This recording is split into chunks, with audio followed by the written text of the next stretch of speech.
Hook the first time Lin Suya saw Emperor Wei Longxian up close. It was the middle of the night. No ceremony, no row of guards, no announcement, just a single oil lamp and a man behind a desk who did not look up when Suya walked in. Sui stood at the threshold and waited. The emperor kept reading. Sui had been inside the Forbidden City for 11 days at that point. 11 days of inner chambers too fine for someone the court had already written off. No duties, no attendance, no explanation. Just silence. And the particular kind of dread that is worse than a direct threat, because at least a threat tells you what's coming. He had been sold 16 days ago. His father had not looked at him when he signed the contract. Sui had looked at his father. He made sure of it. He wanted Lin Baosheng to have to see his face while he handed him over. His father looked away first. He always did. The contract read, second son, Omega classification, fertility status, barren. Assessed value. Debt settlement of 6,000 silver taels owed to the Imperial Treasury. Transfer immediate. 6,000 taels. Suye had done the calculation on the walk to the Imperial carriage. A fertile Omega of good family sold at formal consort auction. 40,000 minimum. He hadn't cleared a sixth of that. His father had not even tried to negotiate.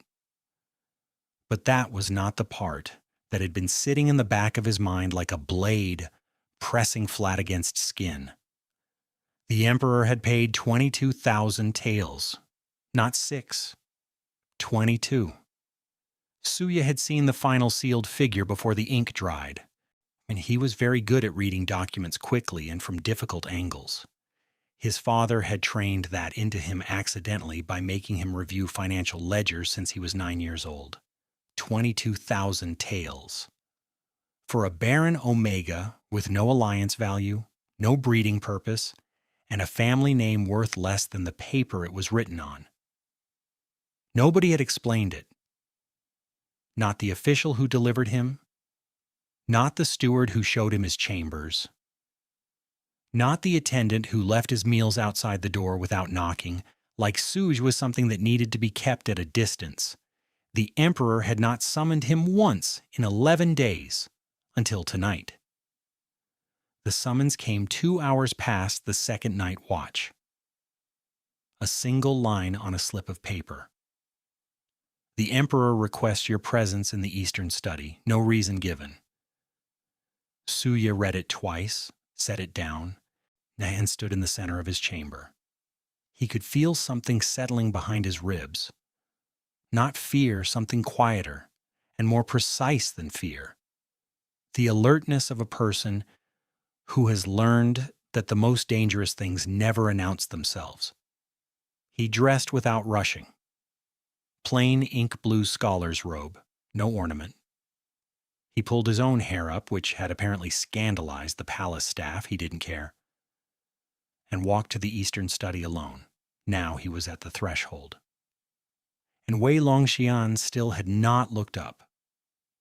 The lamp burned low between them.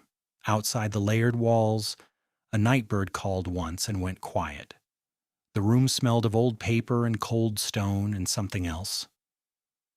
Sandalwood, faint. Like it had been there so long it had become part of the walls.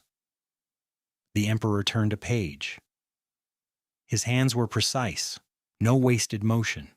The hands of someone who reached for nothing without already knowing exactly where it was.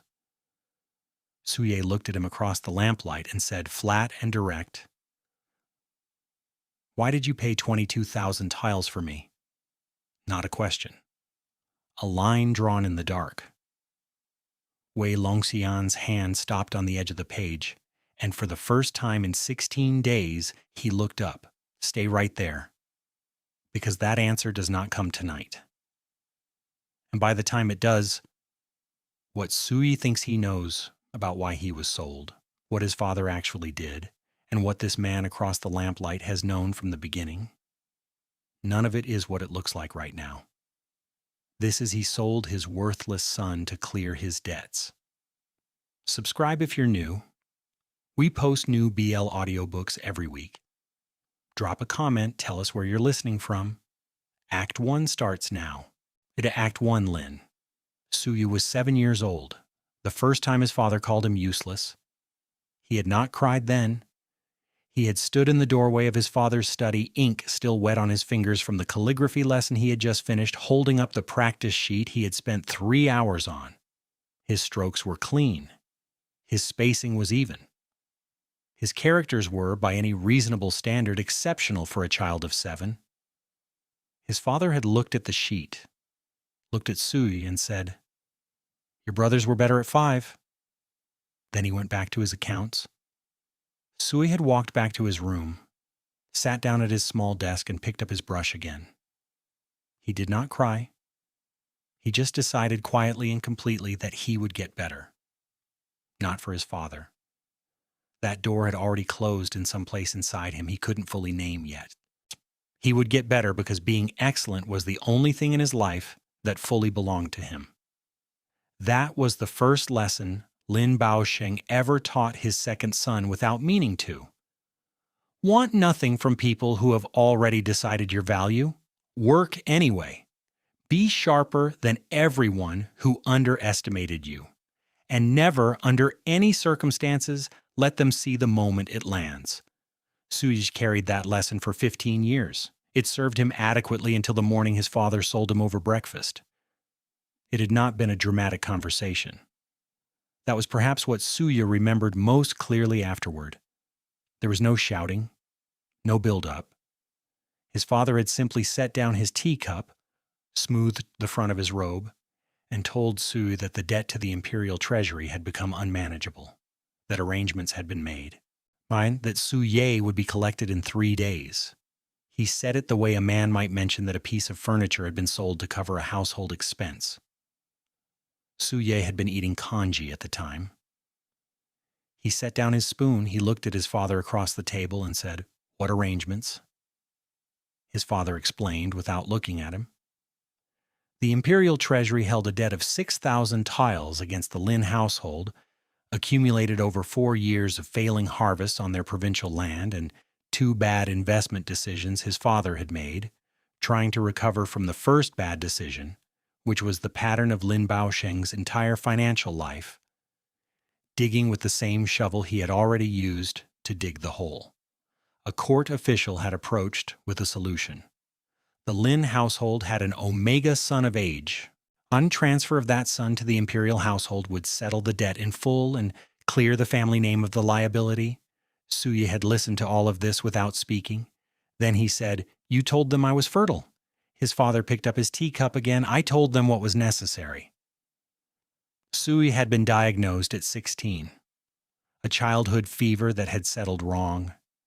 Damaged something internal that the physician spoke about in careful indirect language, as though the word itself would cause harm. His heat cycles had become irregular, then faint, then absent.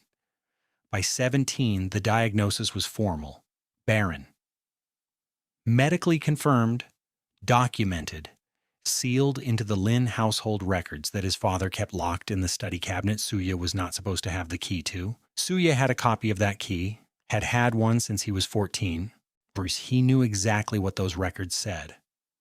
And he knew that his father had just handed him to the imperial treasury as fertile stock. He said, "When they find out, the consequences will come back to this house." His father said, "You will handle it. You're intelligent. You've always said so." Suya looked at him for a long moment. Long enough that his father shifted slightly in his seat and reached for his teacup again, even though it was already empty. Then Suya picked up his spoon and finished his congee. There was nothing else to say. The contract was already signed. He had not been consulted. He was not going to beg. Not this man, not ever. Not for anything. And anger, the hot, visible kind, would have given his father something, a reaction. Proof that it mattered. Sui had stopped giving Lin Baosheng proof of anything that mattered years ago. He finished eating, excused himself, and went to his room to begin packing. He was methodical about it. He took the texts he had spent years annotating. 12 volumes, each margin dense with his own observations in small, precise script. He took his ink set. He took the single letter from his mother that he had kept folded inside the cover of his favorite text since she died when he was 11. He left everything his father had given him, which was not much. 3 days later, an imperial carriage arrived at the Lin household gate before dawn. Suya was already waiting outside with his trunk. His father did not come out to see him go. Sui did not look back at the house. The journey to the capital took 4 days. Sui spent most of it reading, where the official who accompanied him, a mid-ranking court administrator named Clerk Fen, had clearly expected something different. Perhaps tears, perhaps anxiety, perhaps the particular performance of reluctant sacrifice that Sui imagined most Omegas delivered in this situation. What he got instead was a young man who read for 12 hours a day, slept efficiently, ate whatever was provided without complaint, and occasionally asked precise logistical questions about the palace administrative structure. By the 3rd day, Clerk Fen had stopped trying to make conversation and started answering the questions instead, which was what Suya had wanted from the beginning. He learned the following. The emperor had been on the throne for 6 years. He had not yet named a formal consort, despite considerable pressure from the court and the Dowager Empress. He had dismissed 4 separate rounds of formal consort selection. His temperament was described, carefully and with a great deal of hedging, as decisive. His court was not described as warm. Sui processed all of this the way he processed most information, sorted, filed, held lightly until it became relevant. What he could not process, what he kept returning to despite himself, was the number 22,000 toils. Clerk Fen had let it slip on the 2nd day offhand, referencing the transaction amount in the context of explaining something else, and then had clearly realized he had said more than he intended and gone quiet. Sui had not pressed. He just kept reading. But the number sat with him. 6,000 was the debt. 22,000 was what had been paid. The gap between those two figures was 16,000 taels, and no explanation. Sui turned it over the way you turned over a text passage that didn't parse, looking for the logic underneath, the structural reason, the thing that made it make sense. He had not found one by the time the carriage passed through the outer gates of the Forbidden City.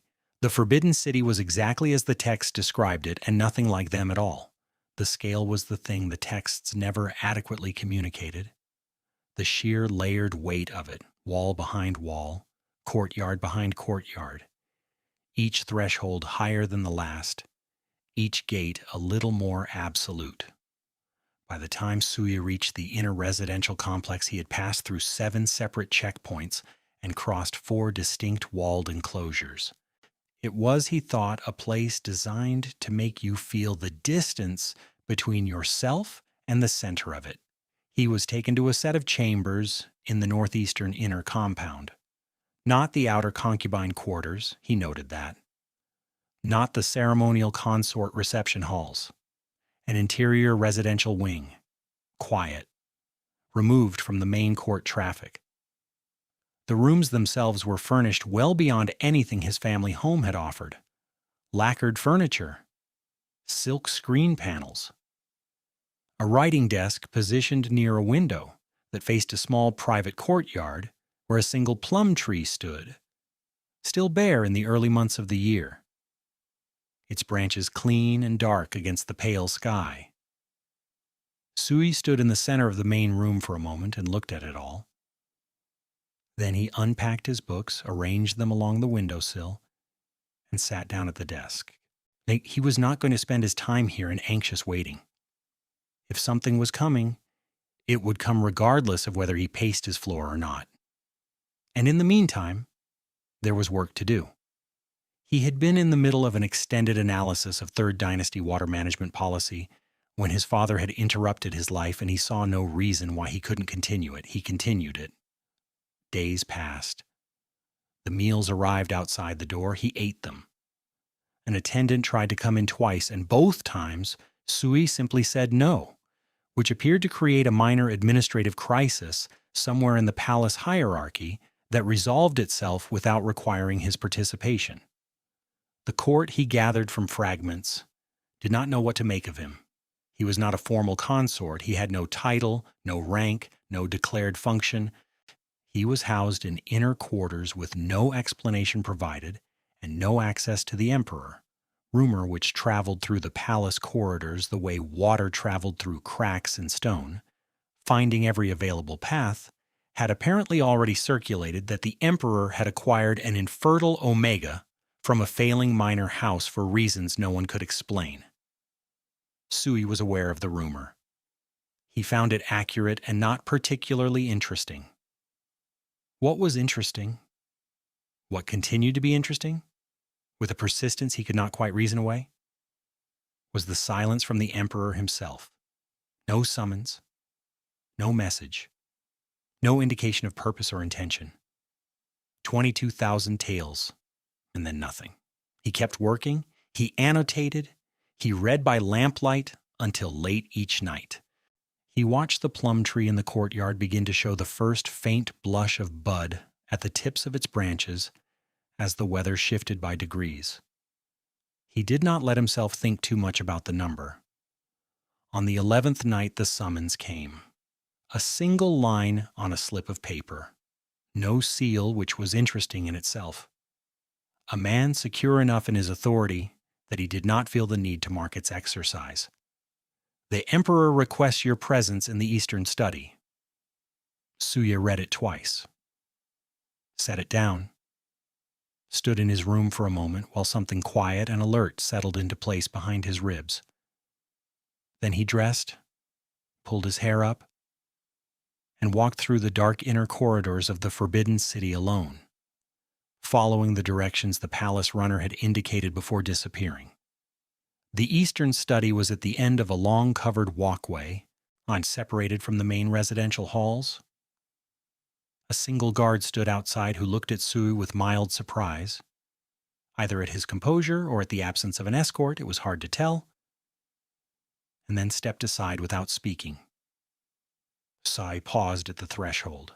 Inside, a single oil lamp, a desk covered in documents, and Emperor Wei Longxian reading who did not look up. Sui looked at him properly for the first time. He had heard descriptions, cold, precise, decisive. The court painters depicted him in the formal composite way.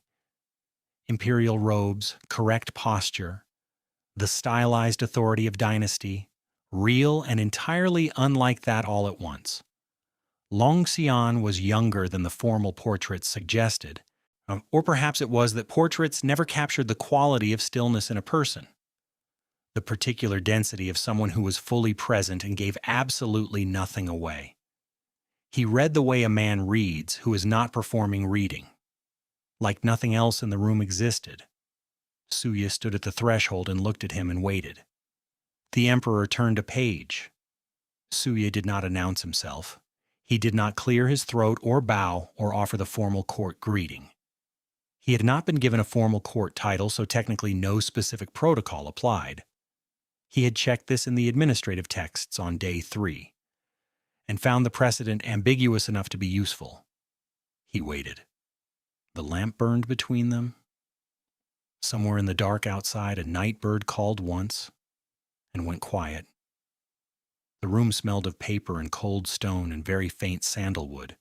Another page turned.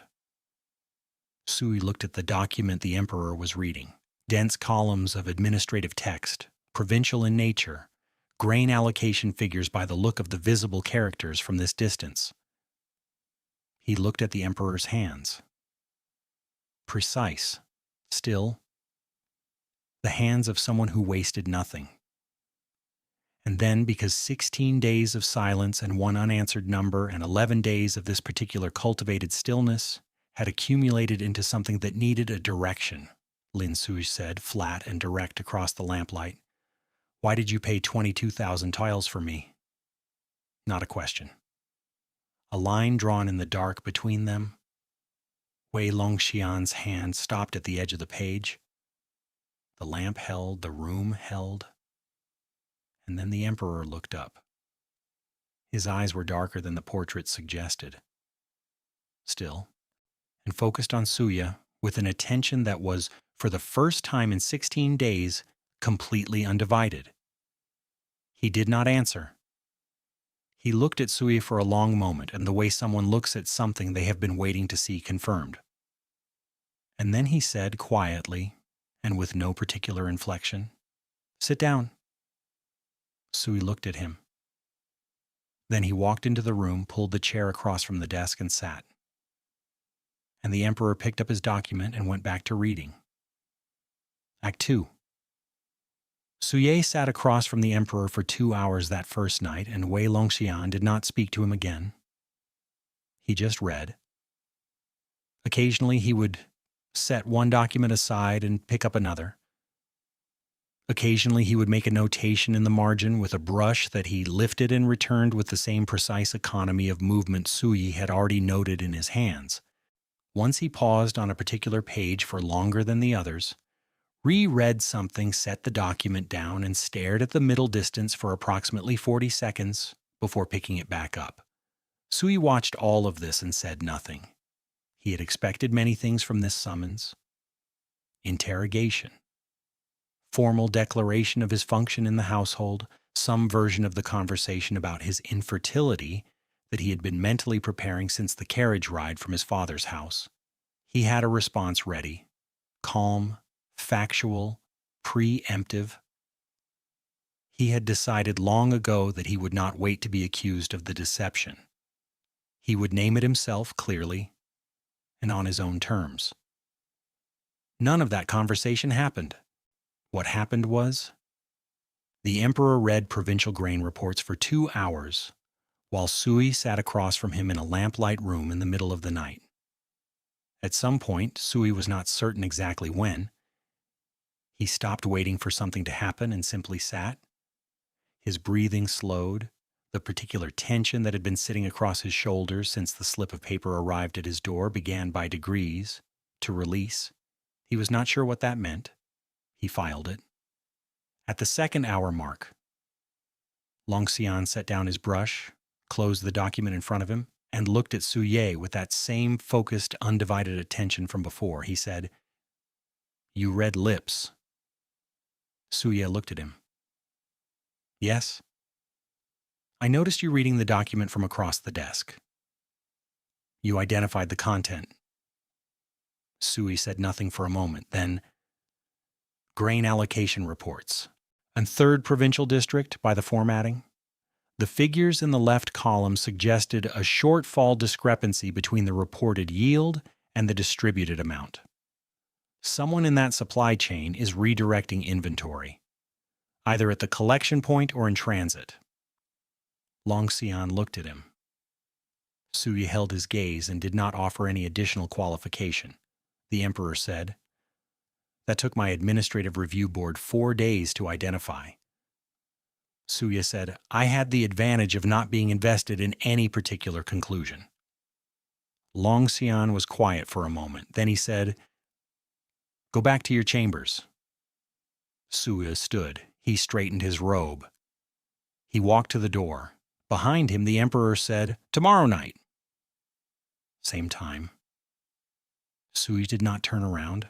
He walked back through the dark corridor to his quarters, sat down at his writing desk, and stared at the plum tree in the courtyard for a long time. He was not sure what was happening. He was certain that he did not yet have enough information to understand it. He was also certain, in a way he did not fully want to examine, that for the first time since his father had set down his teacup and rearranged Sui's life over the breakfast table, he was interested. Not in the emperor specifically, in the problem of him, in the gap between 22,000 tales and no explanation, in the particular quality of a man who summoned someone in the middle of the night and then simply read at them for 2 hours, and somehow made that feel like a test that had been passed. Suye picked up his brush and went back to his water management analysis. He did not sleep well. The summons came the next night at the same hour, and the night after that, and the night after that. The pattern established itself without discussion. Suye would arrive at the eastern study. Longxian would already be working. Suye would sit. Sometimes the emperor spoke to him early in the session, sometimes not until well past the midpoint, sometimes not at all, and Suye would simply walk back to his chambers in the dark, having exchanged nothing but presence and the occasional glance across a lamplight room. On the fourth night, Longxian pushed a document across the desk without looking up and said, "Read this." Suye read it.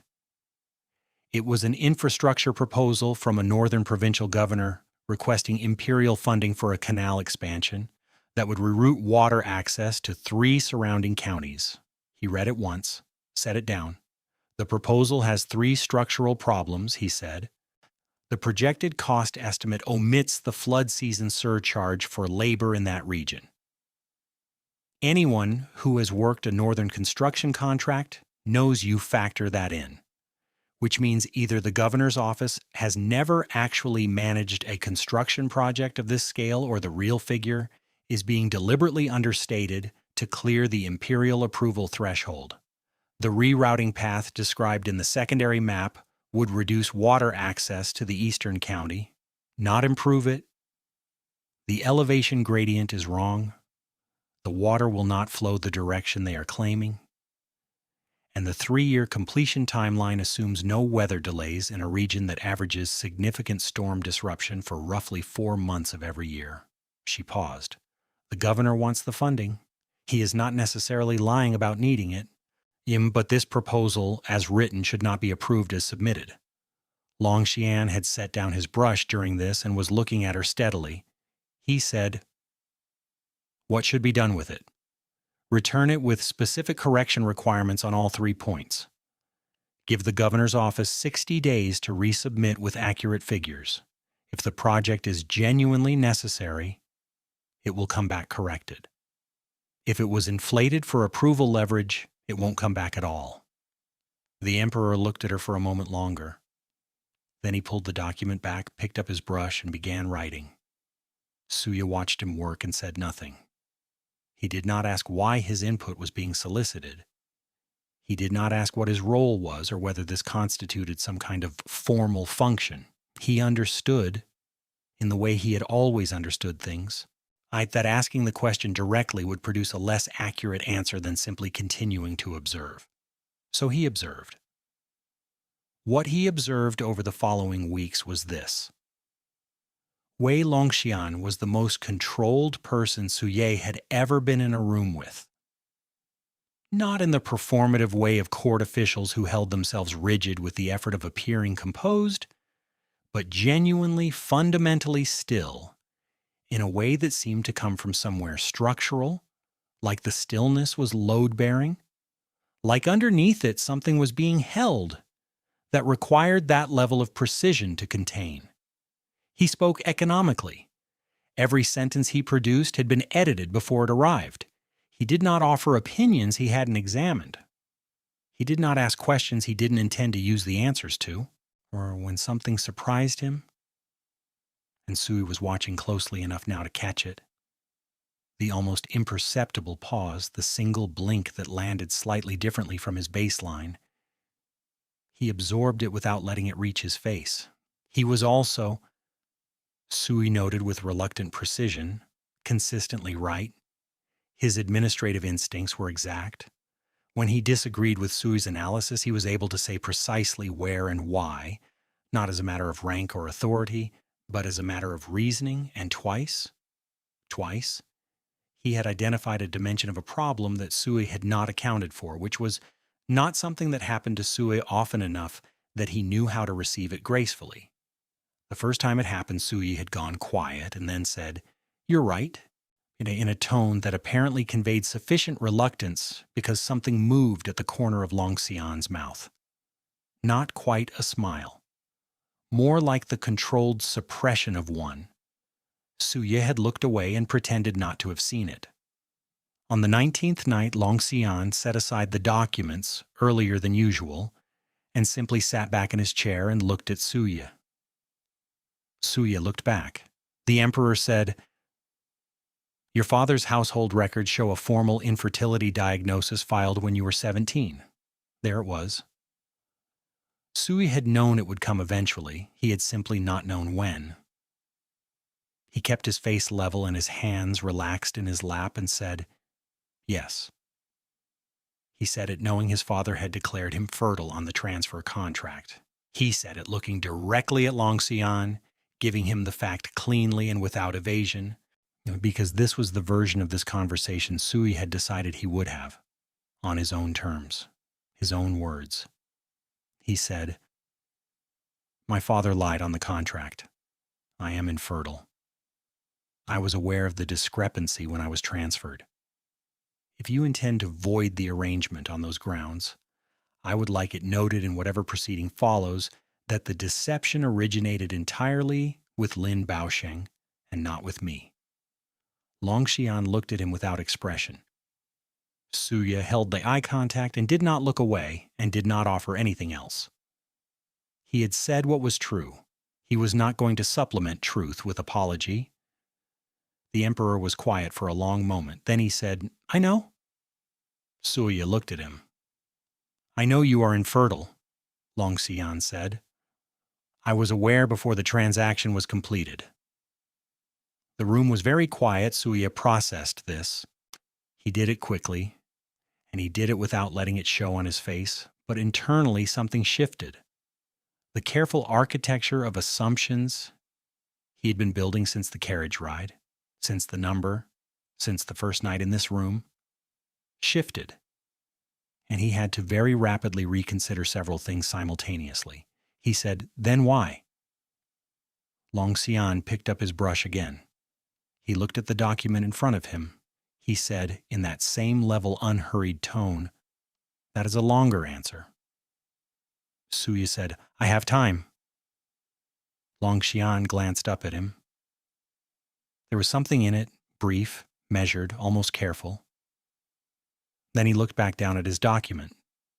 "Not tonight," he said. Suya looked at him across the lamplight. The particular frustration of this, of a man who moved entirely on his own timeline and offered nothing before he had decided to offer it, settled into Sui's chest like a coal, warm and irritating and impossible to simply set aside. He said nothing.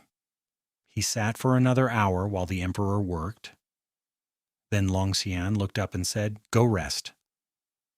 Suya stood, straightened his robe, walked to the door. He paused at the threshold without entirely meaning to and said, without turning around, "You're going to tell me eventually?" Behind him, the emperor said, "Yes." Suya walked out into the dark corridor. His heart was doing something he did not have an immediate analysis for.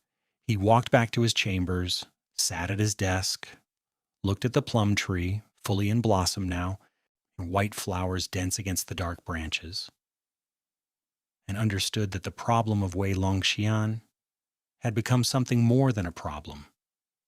He was not ready to name what it had become instead.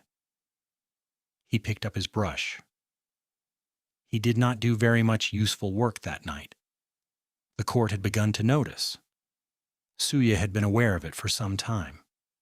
The quality of the silence that fell when he walked through certain corridors, the particular way conversations adjusted when he entered shared spaces, the assessments that traveled in glances between court officials who did not yet know what category to put him in.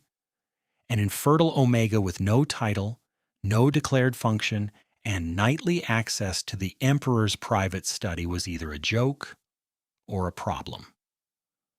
The court had decided, apparently, that it was a problem, and which meant they had decided that Sui was something worth being concerned about. He found this clarifying. Indifference he could not strategize around. Opposition he could. The first formal move came in the 4th week. A senior court official, Chancellor Bao, second ranked in the imperial administration, a man whose entire political identity appeared to consist of procedural correctness deployed as a weapon, submitted a formal memorandum to the emperor's office. Suye knew about it because he had a quiet and functional understanding with one of the palace archivists, established through 3 careful conversations and a loan of one of his annotated texts on administrative law that the archivist had been trying to source for 2 years. Information Suye had found moved more freely between people who had exchanged something real. The memorandum argued in the careful language of protocol that the continued housing of an unclassified Omega in the inner residential compound without formal title or designated consort status created a structural ambiguity in the court record. It further noted, delicately but unmistakably, that an Omega of confirmed infertility had no precedented role in the inner imperial household. It requested formal clarification of the matter at the emperor's earliest convenience. Sui read the summary his archivist contact provided. Then he sat with it. The memorandum was not wrong on the procedural facts. It was perfectly constructed to be irrefutable on the surface. A concern about record clarity, nothing more. What it actually was, underneath the careful language, was an attempt to force the emperor to either formally declare Suye's purpose, which would expose whatever this arrangement actually was, or remove him entirely, which was clearly the preferred outcome. He wondered if Longxian had seen it yet. That night in the study, he said nothing about it. He sat across the desk and worked through an irrigation policy dispute the emperor had been reviewing and offered his analysis when asked, and did not mention Chancellor Bao. Longxian, however, near the end of the session, set down his brush and said, "You've heard about the memorandum?" Suye said, "Yes." The emperor looked at him. "Are you concerned?" Suye considered this honestly. He said, "I'm curious how you intend to respond to it." Longxian said, "I dismissed it this afternoon." Single-line response, no explanation provided. Suye looked at him. Longxian said, "Are you in the same tone? No one in this court decides what happens within my household. That has been true for 6 years, and I have not found it necessary to state it more than once to any given person." The coal in Suye's chest shifted. He kept his face level and said, "Chancellor Bao will submit another one." Longxian said, "He will. And you will dismiss that one too." The emperor looked at him with that focused, unhurried attention. He said, "Yes." He said it the way someone states a fact about the physical world. The way you say water moves downhill. Not a promise. Something more settled than a promise. Suye looked at him across the lamplight and felt something he did not have a clean name for move through him. He looked away first. He did not examine why. Act 3. Chancellor Bao submitted a second memorandum 11 days after the first. This one was longer. It cited 7 precedents from the 3rd and 4th dynasties regarding the classification of imperial household members. It included a formal petition co-signed by 4 other senior court officials, which meant Bao had spent those 11 days building consensus rather than simply reloading the same argument, which meant he was more serious about this than a single procedural complaint would suggest. It concluded with a request for the matter to be placed on the formal court session agenda for open discussion. Open discussion. In front of the full assembled court. Suye read the summary from his archivist contact and sat with it for a long time. The escalation was deliberate and precise. Bao was not trying to remove Suye quietly anymore. He was trying to force the emperor to defend the arrangement publicly, or in a forum where Wei Longxian could not simply dismiss the question with a single brushstroke and no explanation. In open court session, silence was not an available answer. Everything had to go on record. It was, Sui had to acknowledge with reluctant professional appreciation, a well-constructed move. The problem was that open court discussion meant open court record. An open court record meant that whatever the emperor said to explain or justify Suye's presence in the inner compound, if he said anything at all, became permanent, retrievable, citable. Every faction that had been watching from a distance would have something concrete to respond to. The arrangement, whatever it actually was, would stop being ambiguous. And ambiguity, Suye had come to understand, was currently the only thing protecting him. And he did not mention the second memorandum to Longxian. He was going to. He had decided on the walk to the Eastern study that he would raise it directly, present his analysis, offer his read on Bao's strategy. It was relevant information. It affected both of them. But when he arrived at the study that night, Longxian was not reading. He was standing at the window at the far side of the room, his back to the door, looking out at the dark courtyard beyond the glass, still in his court robes, which meant he had come directly from something and had not yet changed, which was unusual. His posture had that load-bearing quality Suye had come to recognize, the stillness that meant something was being held underneath it at some cost. Suye stopped inside the threshold. Longxian said, without turning, "Sit down." Suye sat. The emperor stayed at the window for another moment, then he turned, came back to the desk, sat down. He looked at Suye. Something in his expression was different. Not open. Longxian did not do open, but the usual layered distance was configured slightly differently, like a door that was still closed, but had been moved fractionally on its hinge. He said, "My mother summoned me today." Suye looked at him and said nothing, which was the correct response. "The Dowager Empress," Longxian said. "She has been informed of your presence in the inner compound. She has also been informed—" He paused with a precision that suggested the pause was doing work. "Of your infertility status." Suye kept his face level. He said, "Who informed her?" Longxian's expression shifted slightly. He said, "Chancellor Bao's office, and a formal communication delivered to the Dowager's administrative secretary this morning. Copied for the record." So Bao had gone sideways as well as forward. Not just open court, the Dowager Empress. A second front, a more personal one, invoking the one person whose pressure on the emperor operated outside the formal court structure entirely. Suye said, "What did she say?" The emperor was quiet for a moment. He said, "She asked me why I had chosen to house a Baron Omega in my private quarters, without title or declared purpose. She used the phrase 'bring disorder to the inner court.' She requested that the matter be resolved before the spring ceremony calendar begins." Suye said, "What did you tell her?"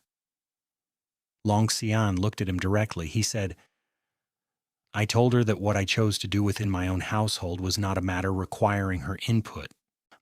The room held that for a moment, so I said carefully, "That will not have resolved the concern." "No," Longxian said, "it will not have." So I looked at him. He said, "She will push again." "She will push again," Longxian agreed, in a tone that suggested this was not new information and was not something that changed his position. Suye sat with this. He looked at the emperor across the lamplight and turned over what he knew about Wei Longxian's relationship with his mother, which was limited but suggestive. The Dowager had been a significant political force during the first years of Longxian's reign, visible, active, present in court records in ways that had gradually, over 6 years, reduced. Not eliminated, reduced, which meant Longxian had been managing that boundary incrementally, carefully, over a long time, which meant this was not a new pressure, but a reopened one, and reopened on a specific point of leverage. He said, "She wants you to name a formal consort." Longxian said, "She has wanted that for 3 years. And Chancellor Bao knows that," Suye said. "The second memorandum, the communication to the Dowager's office. These are coordinated." Bao is not simply filing procedural complaints. He is building a coalition between court administration and the dowager's household to apply pressure from two directions simultaneously. Long Xian looked at him. He said, "Yes." Su Ye said, "Why?" The emperor was quiet for a moment. Then he said, "There are factions within the court who have candidates for the consort position. Families who have been waiting for 6 years for that selection to open. Bao is aligned with one of them. If the position remains unfilled and I continue to maintain an arrangement that serves no dynastic purpose by their measure, their candidate waits indefinitely. Removing you or forcing a formal consort selection serves their timeline." Sui absorbed this. He said, "So I am not the target, I am the mechanism." Long Xian said, "You are both." Suya looked at him. Long Xian held his gaze steadily and did not soften that and did not qualify it. Suya appreciated it. He had no patience for information delivered gently to protect the recipient from its actual shape. He said, "What are you going to do about Bao's second memorandum?" Long Xian said, "I dismissed it this afternoon." "Same as the first." Suye said, "And the open court session request?" "Declined." It was not within Bao's authority to place items on the court agenda unilaterally. He required co-signature from 2 of the 4 senior administrative ministers. He had 4 co-signatures on the memorandum itself, but only 2 of those hold the required ministerial rank, and one of those 2 declined to extend the co-signature to the court session request when approached directly. Suye said, "You spoke to him." Long Xian said, "I had a conversation with Minister Huang yesterday on an unrelated matter." He said it with a steadiness that made it entirely clear the conversation with Minister Huang had not been about an unrelated matter. Suya looked at him for a moment. Then he said, "That buys time. It doesn't close the problem." "No," Long Xian said, "it doesn't." "Then what closes it?" The emperor looked at him across the desk. He was quiet for a long moment, the deliberate kind of quiet, not the empty kind. The kind where something is being decided about how much to say and in what order. He said, "There is a title with administrative rank. Imperial Scholar Consort. It has not been used in this dynasty. It derives from a 3rd dynasty precedent. A consort classification that carried advisory function rather than reproductive expectation. The holder had formal standing in the inner court, access to administrative records, protected status under imperial designation. The breeding politics that govern standard consort selection do not apply to it because it was never designed around that function." Suye looked at him. Long Xian said, "It would resolve the classification problem. It would give you protected status that no court faction could challenge through procedural memorandum. And it would take the consort selection question off the table permanently because the position would be filled." The room was very quiet. Suye said, "You've been thinking about this for some time." Long Xian did not answer that directly. He said, "I wanted to tell you about it before acting on it. I did not want to make a decision about your standing without your knowledge." Suye sat with that. It was, he thought, an interesting thing for an emperor to say. Emperors did not typically require the knowledge or consent of the people whose standing they were deciding. They simply decided. The fact that Long Xian was sitting across a desk in the middle of the night explaining the mechanism to him before using it was not standard. He said, "Why does my knowledge matter?" Long Xian looked at him. He said, "Because you are not a court piece to be moved without informing you of the board." The coal in Sui's chest, the one that had been there since the 19th night when Long Xian had said, "I know," since every session in this room where something real had been exchanged under the cover of administrative work. Shifted again, burned slightly differently. Suya kept his face level and his hands relaxed in his lap and said, "I see." He said it in a voice that he was reasonably confident communicated nothing of what was actually happening behind it. Long Xian said, "I won't act on it without your answer." Suya said, "I need to think." The emperor nodded once, picked up his brush, went back to his documents. Sui sat across from him for another hour and looked at the grain reports he had been handed and read approximately none of them. He thought about it for 3 days. He was precise about his thinking. He broke it down the way he broke down any complex problem. Components, variables, likely outcomes, hidden costs. The scholar consort title would protect him. That was factual. It would end the Bao memorandums, neutralize the dowager's leverage on the consort selection question, and give him formal standing that the court could not procedurally attack. The administrative access it carried was, he noted, with a separate and distinct part of his mind, extraordinary record access that would take him years to accumulate through informal channels would come attached to the title as a function of its design. Those were the practical dimensions, and they were all sound. What he kept returning to was the other thing, or the emperor had not used the title as a tool to manage a political problem. Or rather, he had, but he had also told Suye about it first. Had explained the mechanism. Had said, "I wanted to tell you before acting on it." Had said, "You are not a court piece to be moved without informing you of the board." Suye turned that over and over. He had been moved without being informed before. His entire life, decisions had been made around him and handed to him as completed facts. His father's financial disasters. His own diagnosis, which his father had received first and held like a private verdict for 3 months before telling him. The contract, the carriage, all of it, completed, sealed, delivered. The emperor was the most powerful person in the known world. He had every mechanism available to him to simply act. And he had not simply acted. When Sui sat at his desk on the second day and looked at the plum tree and thought about that for a long time. On the third day, he arrived at the Eastern study. Sat down across from Longxian and said, "Yes." The emperor looked up from his document. Suya said, "The scholar consort title." "Yes." Longxian looked at him for a moment. Then he said, "All right." He said it quietly, with something underneath it that was not quite relief, but was adjacent to it.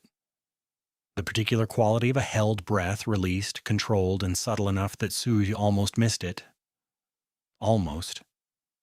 He filed it carefully and said nothing. The imperial decree was issued 4 days later. It was read in formal court session by the head court scribe in the precise procedural language of official designation. Lin Sui, second son of the Lin household, was formally elevated to the rank of imperial scholar consort under the Third Dynasty precedent designation, carrying advisory function, administrative access rights, and full imperial household protection status effective immediately. Sui was not present for the reading. He was in his chambers, at his desk, working. He heard about it from his archivist contact 2 hours after the session ended. The court's reaction, his contact reported with barely contained enthusiasm, had been something to observe. Chancellor Bao had gone very still during the reading in a way that suggested he was doing rapid and not entirely comfortable calculations. The 4 co-signatory officials had exchanged glances, while Minister Huang had looked at the middle distance with the expression of a man who had understood 3 days ago that this was coming and had made his peace with it. The Dowager Empress had received her formal notification by sealed letter delivered to her residential compound. Her response had not yet been recorded. Sui set down the report and looked at the plum tree. The blossoms were past their peak now, still beautiful but beginning to release. Occasional petals drifting down into the small courtyard below in the early spring wind. He watched one fall and settle on the stone path and thought about the fact that he now had a title, protected status, administrative access to imperial records, and an ongoing series of nightly meetings with an emperor who had paid 22,000 taels for him and still had not told him why. He had answered yes to the title question. He had not answered the other question, the one he kept not asking directly because he was not yet certain he was ready to hear the answer in the particular way that meant, not as information, but as something that would change the shape of what he understood to be happening in that room every night. He was a person who processed things by breaking them down. Variables, components, likely outcomes. He had been trying to break Wei Longxian down in this way for weeks. The problem was that every time he thought he had the shape of him, precise, cold, strategic, a man who moved people like administrative pieces on a board regardless of what he said about it, the emperor did something that didn't fit the model, told him about the title first, said you're not a court piece, sat across a desk and argued with him about irrigation policy with the focused engagement of a man who was genuinely interested in being challenged. The model kept requiring revision. Sui did not like models that required constant revision. It meant he had started with the wrong framework. He looked at the plum blossom on the stone path. He thought, I need a different framework. He did not yet know what it was. That night in the study, Longxian did not mention the decree. He was already working when Sui arrived, and the session proceeded as it always did: documents, analysis, the occasional direct exchange, the particular quality of shared silence that had developed between them over weeks into something that no longer felt like withholding, but like a different kind of communication entirely. Near the end of the session, Sui said, "The Dowager has not responded formally." Longxian said, "She responded to me directly. This morning." Sui looked at him. And? The emperor set down his brush. He looked at Sui steadily and said, "She is not pleased. She will observe the decree because she has no procedural grounds to challenge it, but she considers the matter unresolved." Sui said, "What does she consider unresolved?" Longxian said, "She wants to understand your function, what you are to me. She does not accept scholar consort as a complete answer." Sui said, "What did you tell her?" The emperor looked at him across the lamplight. He said, "I told her that was not information I was prepared to share with her at this time." The room was quiet. Sui said, "Carefully, she will interpret that as confirmation that there is something to share." Longxian said, "Yes, she will." Sui looked at him. He said, "And is there?" Wei Longxian looked back at him. That focused, unhurried, completely undivided attention. He said, "Yes." He said it with no qualification and no retreat and no follow-up. Just the word, set down flat and clear in the lamplight, between them like a document, placed on a desk for review. Sui looked at him for a long moment. Then he said, "You're going to make me wait for the rest of it again." Something moved at the corner of Longxian's mouth. That same almost smile from weeks ago, more visible this time, held for a fraction of a second longer before it was recalled. He said, "Go rest, Lin Sui." Sui stood. He straightened his robe. He walked to the door and paused at the threshold and said without turning, "One day you are going to run out of reasons to delay this conversation." Behind him, the emperor said quietly, "I know." Sui walked out into the dark. His heart was doing the thing again. The thing without a clean name. He walked through the corridor and into the cool night air of the inner compound, and did not look at the plum tree when he passed it, because he already knew what it looked like, and did not need any additional input right now. He went to his desk. He sat down. He put his hands flat on the table and looked at nothing for a while. Then he picked up his brush and wrote, in the margin of the water management analysis he had been working on for 6 weeks. Wrong framework from the beginning. He looked at it for a moment. Then he turned the page and kept working. Act 4. The Imperial Records Archive was in the Northeastern Administrative Complex, 3 buildings east of the Scholar Consort residential wing. Suya had known about it since day 4. He had known about the access rights attached to his new title since the decree was issued. He had waited 3 weeks before using them. Not out of hesitation, but because he wanted to understand the archive's organizational system before he walked in, which meant talking to his archivist contact at length, which meant waiting for 2 specific conversations to happen at natural intervals rather than forcing them and signaling urgency. He was patient when patience was the correct tool. On a morning in the 4th week after the decree, he walked into the Imperial Records Archive for the first time. Arj presented his Scholar Consort designation to the head archivist and was shown to the access level his title permitted. It was, he noted, a significant access level.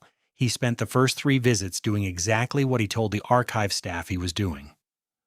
Research into 3rd Dynasty water infrastructure for the ongoing policy analysis he'd been developing. This was true. He was doing that research. He was also at the same time beginning a quiet and systematic survey of the archive's holdings to understand what was here and how it was organized. He was not looking for anything specific yet. He told himself this and mostly believed it. The document was not where it should have been. That was the first thing that made him notice it. He had been working through a section of administrative records from the period surrounding his transfer. Not because he was looking for anything related to his own case, but because those records fell within the date range of the 3rd Dynasty comparative analysis he was building, and he needed the contemporary administrative context for the comparison to hold. He was pulling files methodically, reading, replacing, moving to the next. And then there was a gap.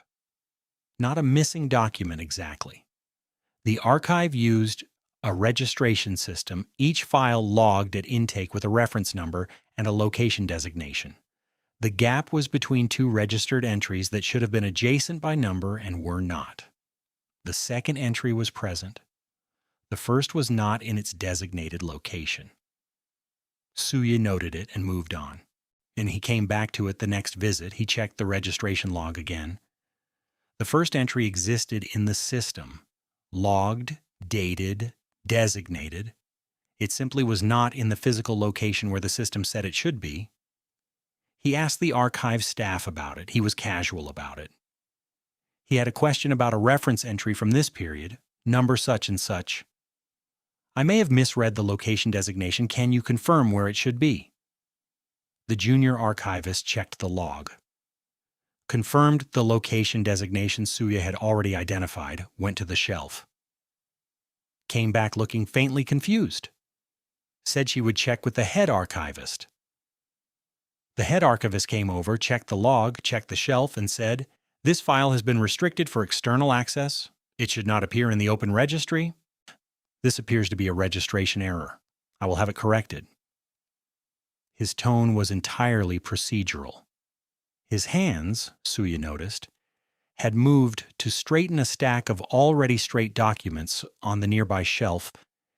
In the way hands move when a body is doing something to manage a response it does not want to display. Suya said, "Of course, thank you. Not important," and went back to his table. He sat and looked at the document he had been reading and thought about the head archivist's hands. Restricted for external access meant the file existed. It meant it had been placed under restricted designation at some point after its initial registration, which was why it still appeared in the open log. The restriction had been applied after the registry entry was already made. It meant someone with the authority to restrict Imperial Archive documents had decided this particular file should not be accessible. Suya worked for another 2 hours and went back to his chambers. That night in the study, he said nothing about it. He needed more information before he knew what he was looking at. He found it on the 8th visit, not through the formal archive system, through a different route entirely. The older administrative record sets that predated the current registration system, which were stored in a separate section of the archive in a state of partial organization that the staff had been meaning to fully catalog for apparently several years. These records were technically within his access level, but practically underused because they required patience and familiarity with the older filing conventions to navigate. Sui had patience, and he had spent the previous 3 visits developing familiarity with the older conventions. The file was stored here, not in the main system. Whether this was deliberate or whether the restriction had been applied to the registered copy, while the original had simply been filed under the old system before the restriction was placed, he couldn't tell yet. Possibly both, possibly neither. He found it in a case grouping from 6 years ago, a batch of medical and administrative records from minor court-adjacent households and processed during the early years of Longxian's reign when the new administration had conducted a broad audit of outstanding obligations and liabilities attached to provincial families with imperial treasury connections. The file was thin, a physician's report dated 8 years ago, the year after Suya's original diagnosis. He opened it, he read it once. Then he read it again. He set it down on the table in front of him and looked at the text, and the room was very quiet around him, and the only sound was the distant movement of archive staff in the far section, and somewhere outside the faint sound of wind moving through the courtyard trees. The report was from a physician who had been contracted to review the Lin household medical records during a routine administrative audit. His notes were brief and precise, and he had reviewed the diagnostic record for the second Lin son, Omega classification, dated 6 years prior. He had found discrepancies between the stated diagnostic findings and the clinical evidence recorded in the same document. The discrepancy in his professional assessment was not consistent with error. He recommended a secondary review. There was no record of a secondary review being conducted. At the bottom of the report, in different ink, in handwriting that was not the physician's, a single annotation, 4 characters. Suya read them and read them again. File retained. Matter handled. He did not recognize the handwriting yet. He would later. He knew before he fully knew it whose hand that was. There was something in the character structure, the precise, edited quality of it, the same load-bearing economy he had been watching across a lamplight desk for weeks. Sui put the document down. He sat in the archive in the middle of the morning and looked at the physician's words and the annotation and the specific gap between what they meant individually and what they meant together. His infertility diagnosis was falsified, not mistaken. Not a limitation of medical knowledge at the time, falsified. Deliberately altered in the documentation. By someone with access to the records and reason to make a fertile Omega appear infertile on paper. His father. He did not need to arrive at this conclusion slowly. Lin Baosheng had reviewed the Lin household medical records. Lin Baosheng had understood, with the financial calculations of a man always looking for the nearest exit from his own debt, that a fertile Omega son would require significant matchmaking fees under imperial law. Formal consort auction registration, household certification, a process expensive enough that a family in debt to the imperial treasury could not comfortably absorb it. A barren Omega son required nothing. Cost nothing to transfer. Could be moved like a line item. His father had looked at him at 16, newly diagnosed, newly informed that his heat cycles would not return, newly trying to process what that meant for his life, and had decided to make it permanent on paper, even if it wasn't true. Sui sat in the archive for a long time. He was not going to cry. He had not cried since he was 16, and he was not going to start in an archive in the Forbidden City over a document that changed everything and nothing simultaneously, because the life he had actually lived had already happened regardless of what was true on paper. The 7 years of being called worthless had already occurred. The morning at the breakfast table had already occurred, the carriage had already arrived, and he had already been standing outside the gate with his trunk before dawn. None of that unhappened because the original diagnosis was wrong. He was aware of this and he sat with it and he let it be what it was. What moved through him was not grief. Not exactly. It was something more structural. The specific sensation of a foundational assumption shifting under weight it had been carrying for years. The way you felt a floor move and understood, in the same moment that you had never been standing on solid ground at all. He had spent 7 years knowing himself as barren. Not as an identity exactly. He was not the kind of person who organized himself around a single fact, but as a parameter, a given, a condition that shaped the available options the way the banks of a river shaped water. He had built his entire understanding of his situation inside that parameter. The parameter was false. He sat with that for a long time. He sat with it through the rest of the morning and into the afternoon. He sat with it through the walk back to his chambers, and the meal he ate without tasting, and the 2 hours he spent sitting at his desk not working. And then underneath the larger thing, the thing about his father and the diagnosis and the 7 years, underneath all of that, patient and insistent and requiring attention, the annotation, file retained, matter handled. He looked at the wall of his chamber and turned that over. The physician had found the discrepancy 8 years ago, had recommended a secondary review. The review had never happened.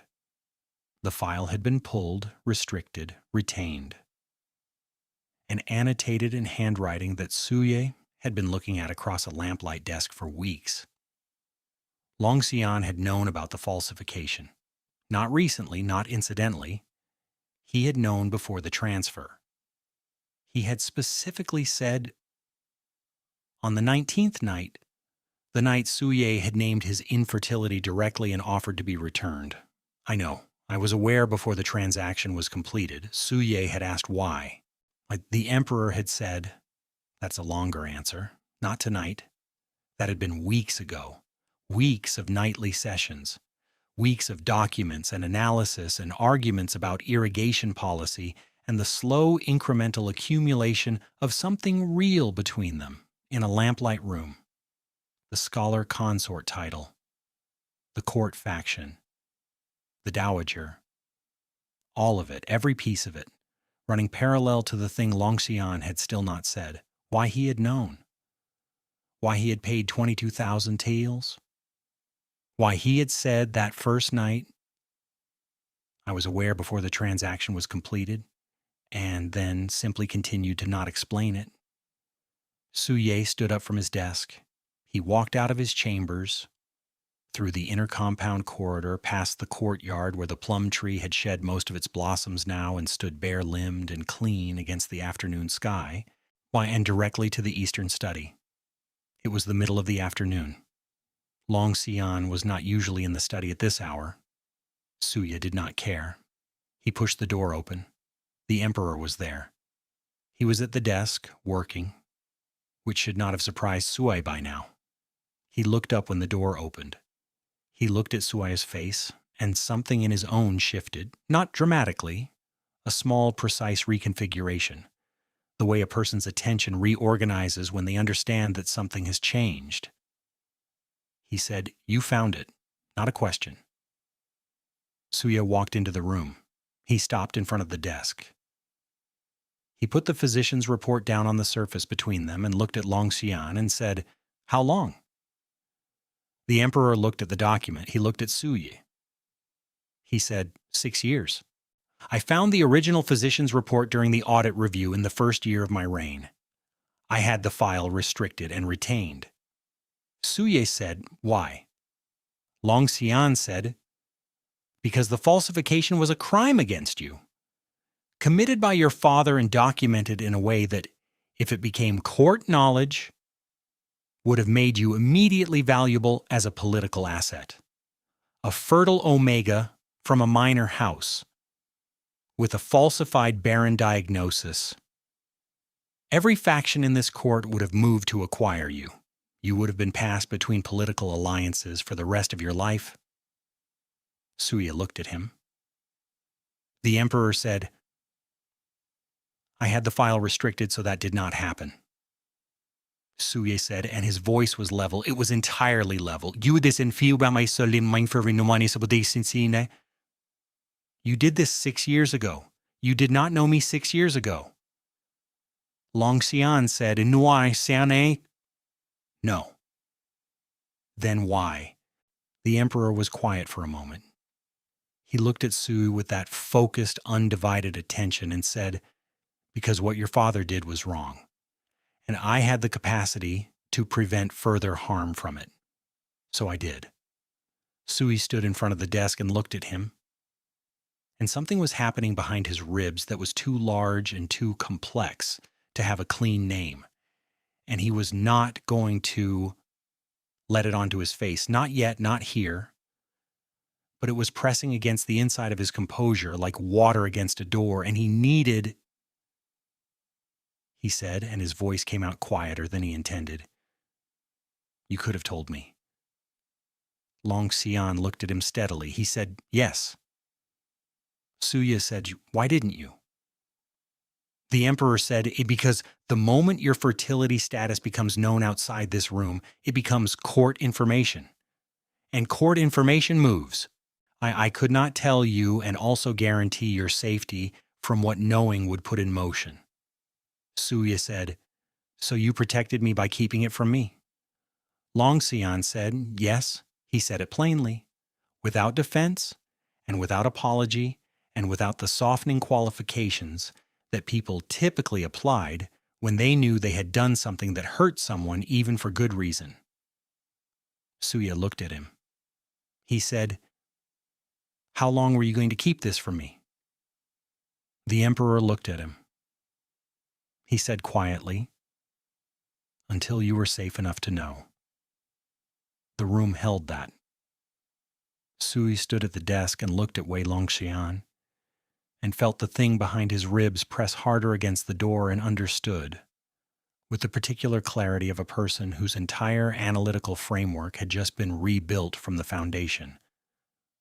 That was the answer to the first question, too.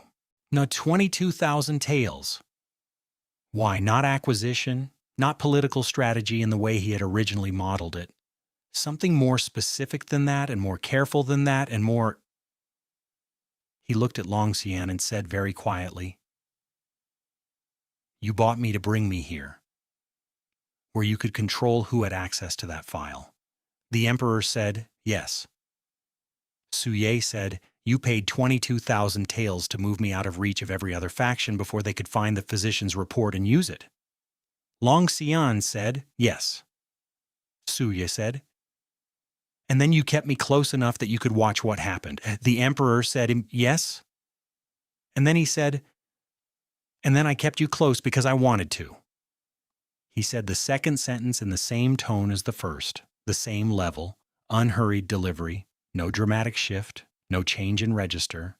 Well, just set down flat and clear in the afternoon light between them, like something that had been sitting on the edge of the desk for a long time waiting to be said. Suya looked at him. He stood at the desk in the eastern study in the middle of the afternoon and looked at Wei Longxian, who was looking back at him with that same focused attention, and he understood that this was the moment, the one that everything had been building toward in that lamplight room. Every document, every argument about provincial grain reports, every night he had walked back through the dark corridor with his heart doing the thing without a clean name. He said, "I need to sit down." Long Xian said, "Sit down." Sui sat. He put his hands flat on the desk in front of him and looked at them and breathed for a moment. Then he looked up at the emperor and said, I'm not going to pretend I haven't been aware that something was happening in this room. Longxian said, I know you haven't. Suya said, I'm also not going to pretend that what you just told me is simple to absorb. Longxian said, I know that too. Suya looked at him. He said, I'm angry about the diagnosis, about my father, about 7 years of a life built inside a parameter that was never real. The emperor said, yes, that is correct to be angry about. Suya said, I'm also angry that you knew and didn't tell me sooner. Longxian said, yes, that is also correct to be angry about. Suya looked at him and said, you're not going to argue with either of those. The emperor said, no.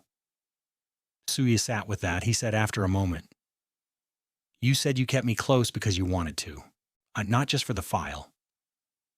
Longxian said, not just for the file. Suya said, say the rest of it. Wei Longxian looked at him across the desk in the afternoon light. He said, with the same precision and economy he brought to everything, I have not wanted anyone in this room before you. I have not asked anyone's opinion on a grain report before you. I have not looked forward to a specific hour of the day before you. I have not structured an entire political arrangement around keeping one person safe without being able to tell them why before you.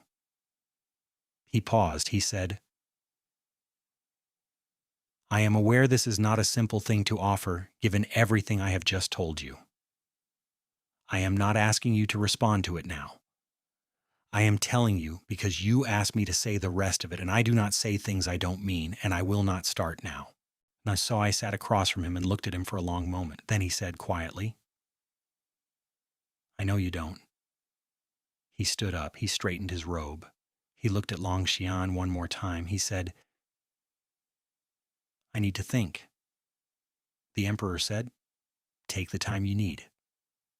Sai walked to the door. He paused at the threshold. He did not say anything this time. He just stood there for a moment with his hand on the door frame and his back to the room and let himself feel, without performing composure over it, the specific weight of everything that had shifted today. Then he walked out. He did not go to the study that night. Longxian did not send for him. Suya sat at his desk in his chambers and looked at the plum tree, which was bare now, every blossom gone, its branches clean and dark and honest against the evening sky. And he thought about a man who had found a document 6 years ago and made a decision that had changed the shape of his life without him knowing. A man who had paid 22,000 taels, not to acquire him, but to protect him, who had kept a secret not out of strategy, but out of the specific, careful logic of someone who understood that knowledge had a cost and had been trying to control who paid it. He thought about 7 years of being called worthless by people who had decided his value before he could speak to it. He thought about a room that smelled of paper and sandalwood and cold stone, where for the first time in his life someone had handed him a document and asked, "What would you do here?" and meant it. He sat for a long time. Outside, somewhere past the walls, the city settled into night. The last of the spring wind moved through the courtyard, and the bare plum tree held itself still against it, patient the way bare trees were patient. Not absent, not finished, simply between one thing and the next. Saya looked at it and understood something he had not had language for until now. The wrong framework had not been about Longxian, it had been about himself. He had spent so long building his life inside the parameter of worthlessness, his father's version of him, the diagnosis, the contract, the 6,000 taels assessed value, that he had been treating Wei Longxian's regard as a problem to be analyzed rather than a thing that was simply plainly real. It was real. He sat with that until it stopped feeling dangerous and started feeling like solid ground. Then he picked up his brush. He wrote one line in the margin of the water management text. New framework, beginning now. He set the brush down, and for the first time in a very long time, Lin Suye let himself want something. Act 5. He went to the study the next night. He did not announce himself differently. He did not arrive at a different hour or dress differently or do anything that would signal to anyone watching that the previous day had rearranged something fundamental inside him. He walked through the dark corridor at the usual time, pushed open the door, and sat down across from the Emperor the way he had been sitting down across from the Emperor for weeks. Longxian looked up when he entered. He looked at Suye for a moment. That focused, careful attention. And then he looked back at his documents. He did not ask. He did not push. He simply continued working and allowed Suye to be present in the room without requiring him to immediately account for what his presence meant. Suye sat across from him and felt, with a clarity that was almost startling, how much that cost the Emperor, the restraint of it. A man who wanted something and had said so plainly and was now sitting 3 feet away from it, working, not reaching. He thought, I have been underestimating how much this has cost him all along. They worked for an hour in silence. Then Longxian pushed a document across the desk. Suye read it. A border dispute between 2 northern provincial governors over water rights. The same river, different claims, both technically supported by different sections of imperial code that had not been reconciled with each other because they had been written 80 years apart by administrations that apparently did not speak to each other. Suye read it twice and said, the code conflict needs to be resolved at the source before the dispute can be adjudicated. You cannot rule on the governor's claims without first establishing which section of code takes precedent. Issue a clarifying decree that resolves the code conflict, and the dispute resolves itself. Longxian said, which section takes precedent? Suye said, the later one. The earlier section was written for a different river system in a different province and applied here by administrative extension that was never formally ratified. The later section was written specifically for northern river systems and has regional precedent backing. It should have been the governing document from the beginning. Someone applied the wrong one and nobody caught it for 80 years. Longxian looked at him. He said, how do you know the earlier section was applied by extension? Suye said, because the administrative language in the extension clause uses a phrasing structure that was only in use for 11 years during the mid-3rd dynasty. It is a dating marker, if you know what to look for. The Emperor looked at him for a moment. Something moved in his expression. Not quite the almost smile, something quieter and more specific than that. So something that looked like the particular satisfaction of a person who has spent a long time in rooms with people who did not challenge them and has finally, unexpectedly, found one who does. He said, where did you learn that? Suye said, I taught myself. My father's financial records referenced imperial code extensively. I started reading the original texts to understand the references when I was 11. Longxian said, at 11. Suye said, I had limited entertainment options. Something happened at the corner of the Emperor's mouth. More visible this time. It lasted longer. It was, Suye noted, with the part of his mind that catalogued everything. The closest thing to an unguarded expression he had seen on Wei Longxian's face. He looked away and pretended to review the document again. He was not reviewing the document. He was thinking about the fact that the specific warmth currently occupying his chest was not something he was willing to analyze away anymore. He had made a decision last night, sitting at his desk looking at the plum tree, and he was going to hold to it. New framework. Beginning now. 3 days later, Chancellor Bao moved again.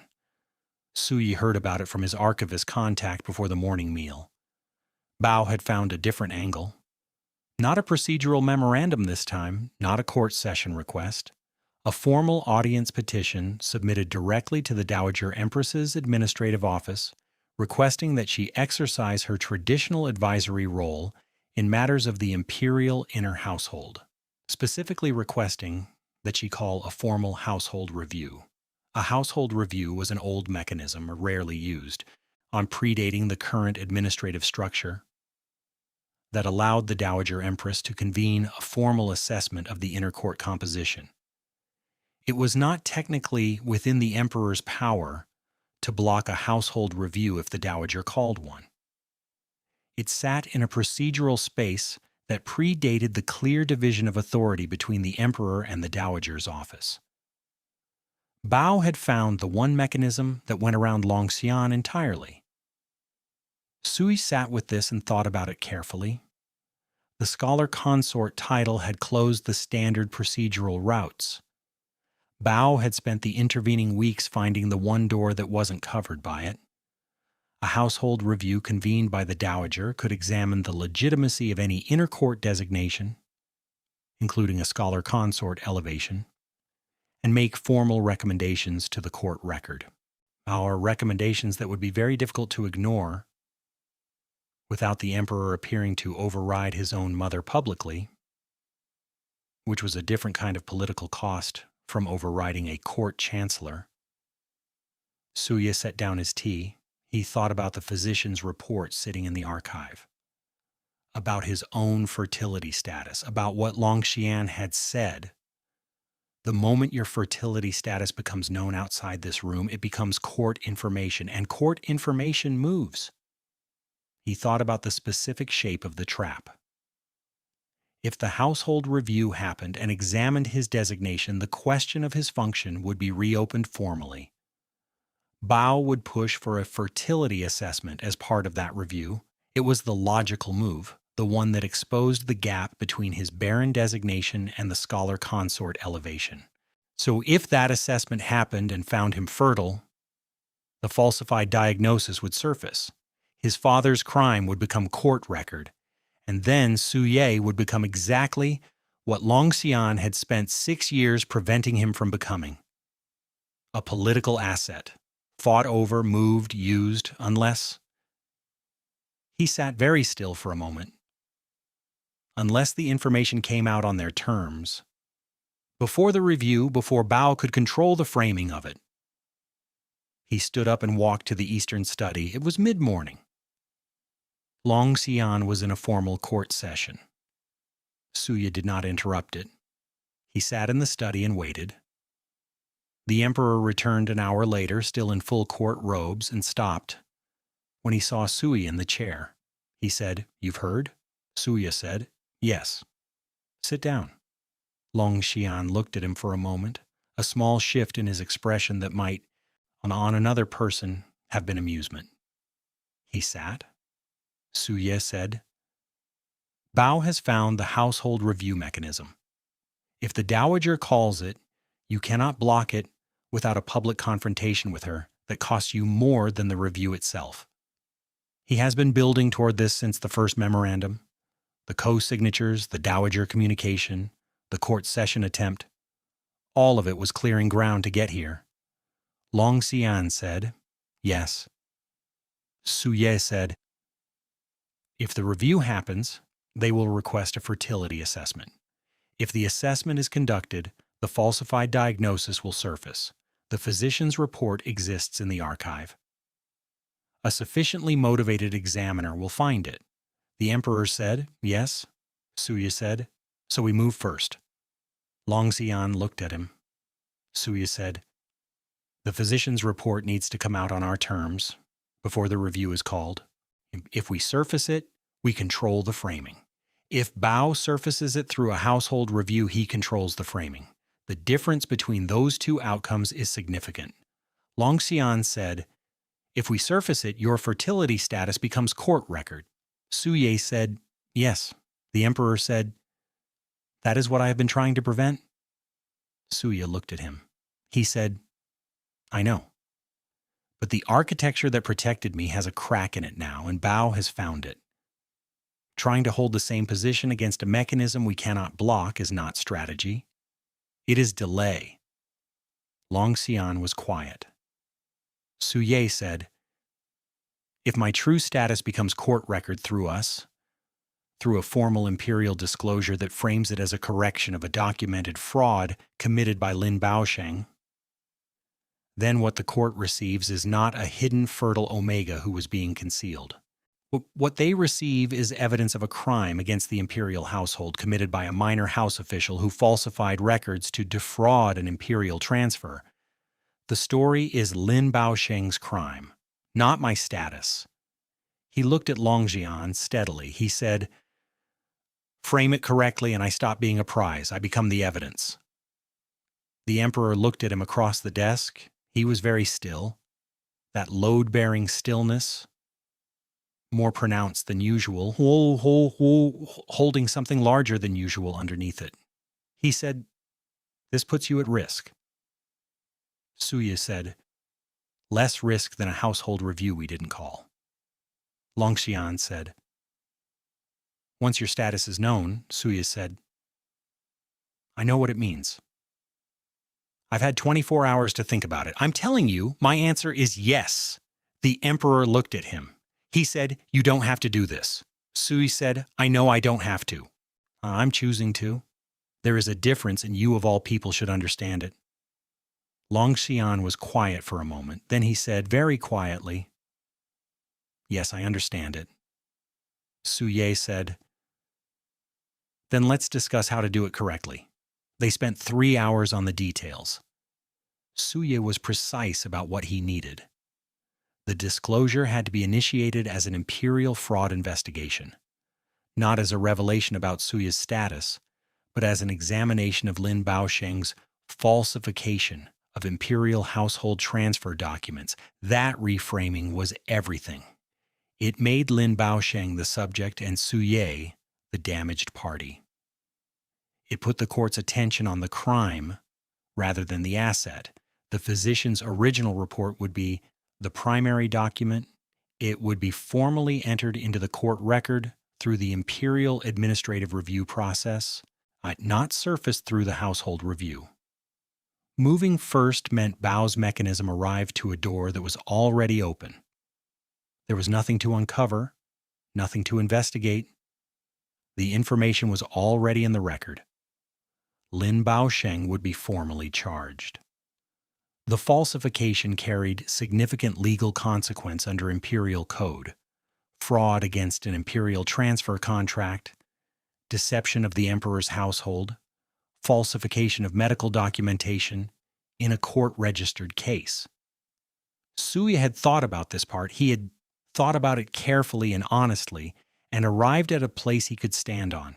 He did not want his father destroyed. That was not the same as wanting him protected.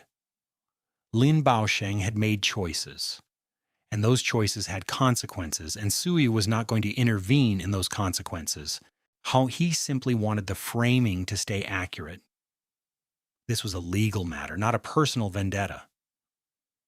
And the distance between those two things needed to be maintained, or the court would read it as the emperor acting on behalf of a consort's private grievance, which weakened the position. Longxian listened to all of this without interrupting. When Suye finished, the emperor said, "You've considered your father's position within this." Suye said, "I've considered the framing. My father's position is a consequence of his own choices. I'm not managing that." Longxian looked at him and said, "Are you all right?" The question was quiet and direct, and landed differently from how it would have landed from anyone else. Because Wei Longxian did not ask questions he didn't mean and did not offer care. As performance and the specific quality of his attention when he asked it was the kind that did not require a deflective answer. Suya looked at him. He said, "I will be." Longxian held his gaze for a moment, then he nodded once. He said, "All right." He picked up his brush. He started writing the imperial review order. The disclosure moved through the court in 4 days. Suya did not watch it directly. He received his information through his archivist contact and through the particular quality of the silence that changed in the corridors when he walked through them, the difference between a silence that was dismissive and a silence that was recalibrating. The court was recalibrating. Lin Baosheng's case was formally opened. He was summoned to the capital. The physician's original report was entered into the record. The falsification was confirmed by a panel of 3 court physicians who reviewed both documents and found the discrepancy unambiguous. Chancellor Bao's household review petition was overtaken by events.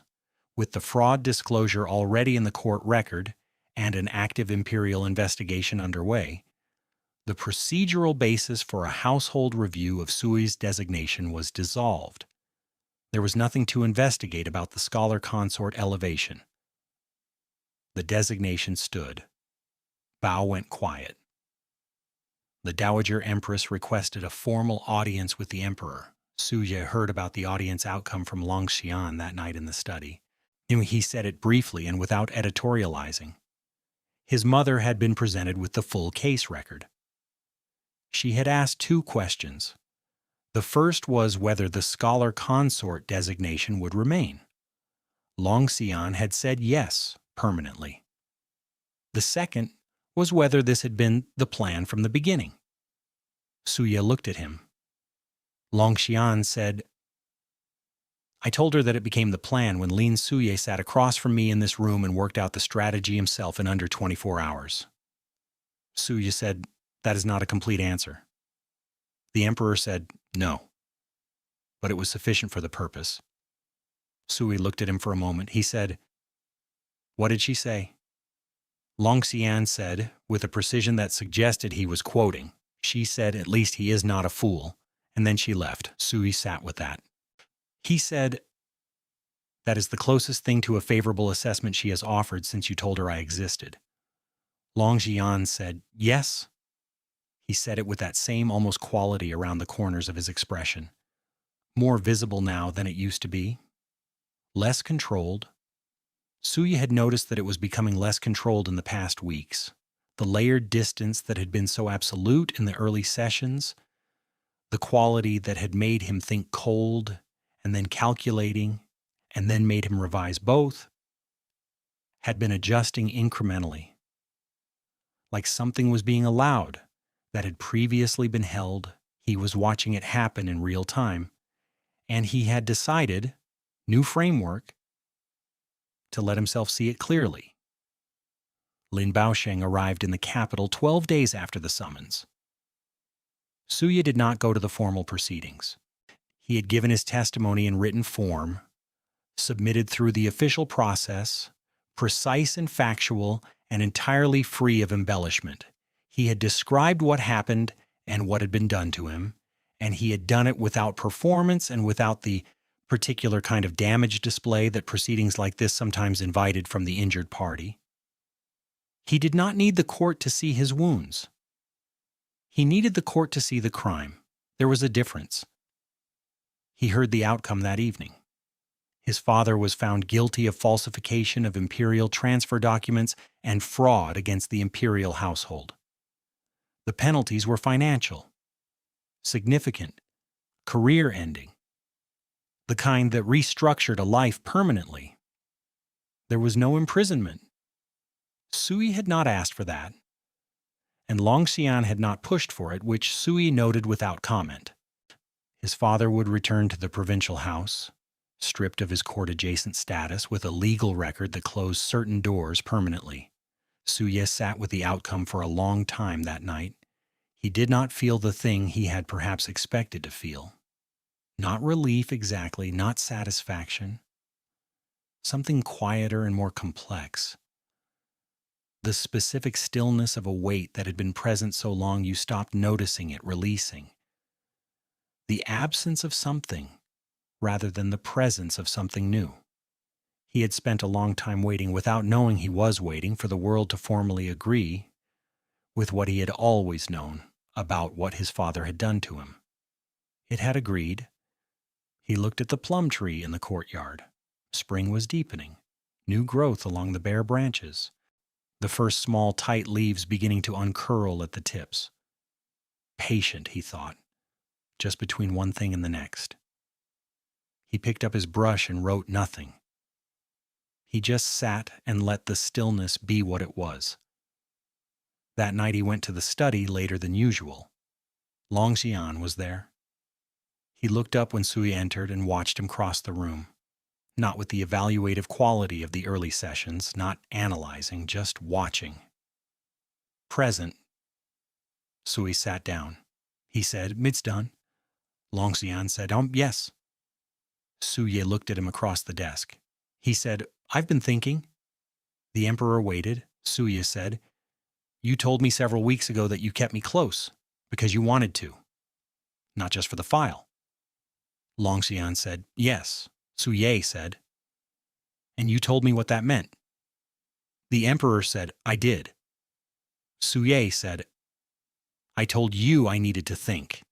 Long Xian said, "You did." Suye looked at him.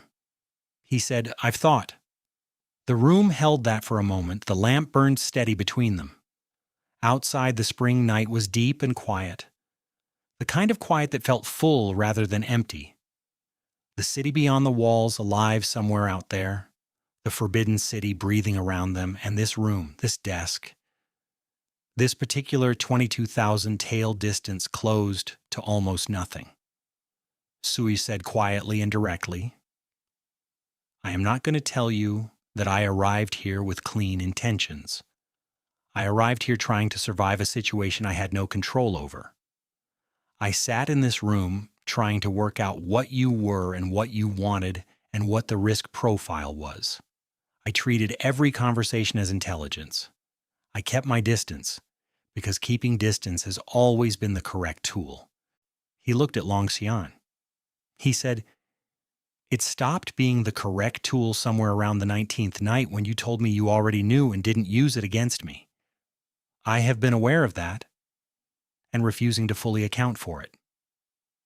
He said, "I'm accounting for it now." Wei Longxian looked at him across the lamplight and said nothing. He was very still. The load-bearing stillness, but different. Not holding something down, holding something carefully. The way you held something you did not want to damage. Sui said, "I'm not telling you it is simple. It is not simple. You kept something from me that I had a right to know. And the reason was good. And it still cost me. And both of those things are true at the same time, and I am still working out what I do with that." Long Xian said, "I know." Suye said, "But I know what I want. I've spent most of my life not letting myself want things that required someone else to also want them back. Because the people who were supposed to want things back did not." He paused. "That is not a condition that applies to you." The emperor looked at him. Suya said, "So, that's where I am." Long Xian was quiet for a long moment, that careful held stillness. Then he said very quietly, "Where do you want to go from here?" Suya looked at him. He said, "Here. I want to stay here. I want to keep working in this room. I want to keep arguing with you about provincial water rights. I want the time to work out the rest of it at a pace that is honest rather than performed." He said, "I am not a person who does things halfway. If I am in this, I am in it fully. I need you to know that before you answer." Long Xian looked at him for a long moment. And then he said, "I have known that about you since the first night you sat across from me and identified a grain supply discrepancy from an upside-down document before I offered you a seat." Suya looked at him. Long Xian said, "I have been in this fully since considerably before it was wise to be. I need you to know that before I answer." The lamp burned between them. Suya said after a moment, "All right." The emperor said, "All right." Neither of them moved for a moment. The room was very quiet. Then Longxian reached across the desk and set his hand over Suye's. Not grasping, not pulling, just placing. Still present. The same precise economy of movement, the same hands that wasted nothing. doing this one thing without any wasted motion at all. Sui looked at his hand. He turned it over, he held on, and they stayed in the study until very late that night. Not working, or not only working. Talking in the way they had been building toward for weeks, without the careful management of information, without the particular discipline of people keeping their distance. About the water management analysis, about the Third Dynasty, about what Suye had been like at 11 reading imperial code in his father's study, about what Longxian had been like at 23, newly crowned, sitting in the same room looking at a physician's report about a boy he had never met and making a decision. Longxian said, "I did not know what it would become. I want to be honest about that. I saw an injustice, and I had the capacity to address it. That was all it was then." Suya said, "And then?" The emperor said. "And then I read the household file for 6 years and found someone I wanted to meet." Suya looked at him. He said, "You read my household file?" Longxian said, "Your annotations in your father's financial records were accessible through the audit materials, yes." Sai said, You read my annotations?" The emperor said, "Extensively."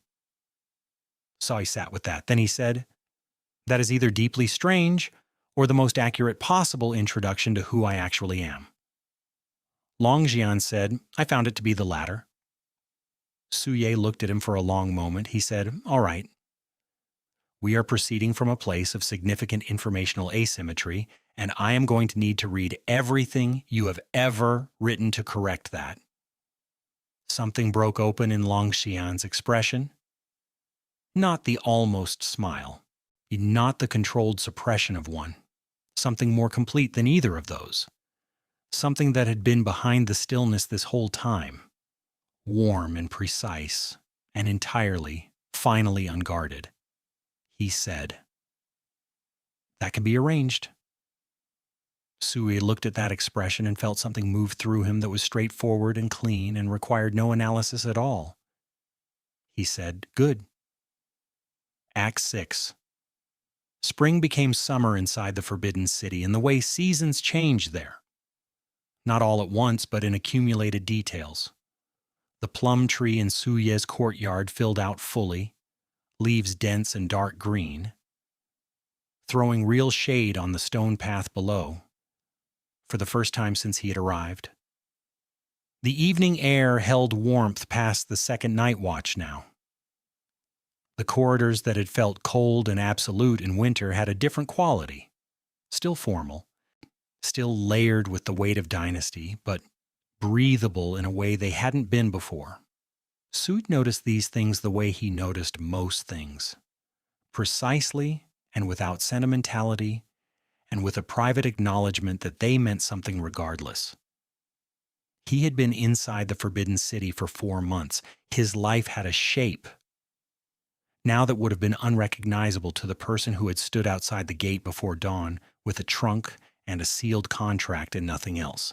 He had a title and administrative access, and a set of chambers that had become genuinely his in the way spaces became yours when you stopped treating them as temporary.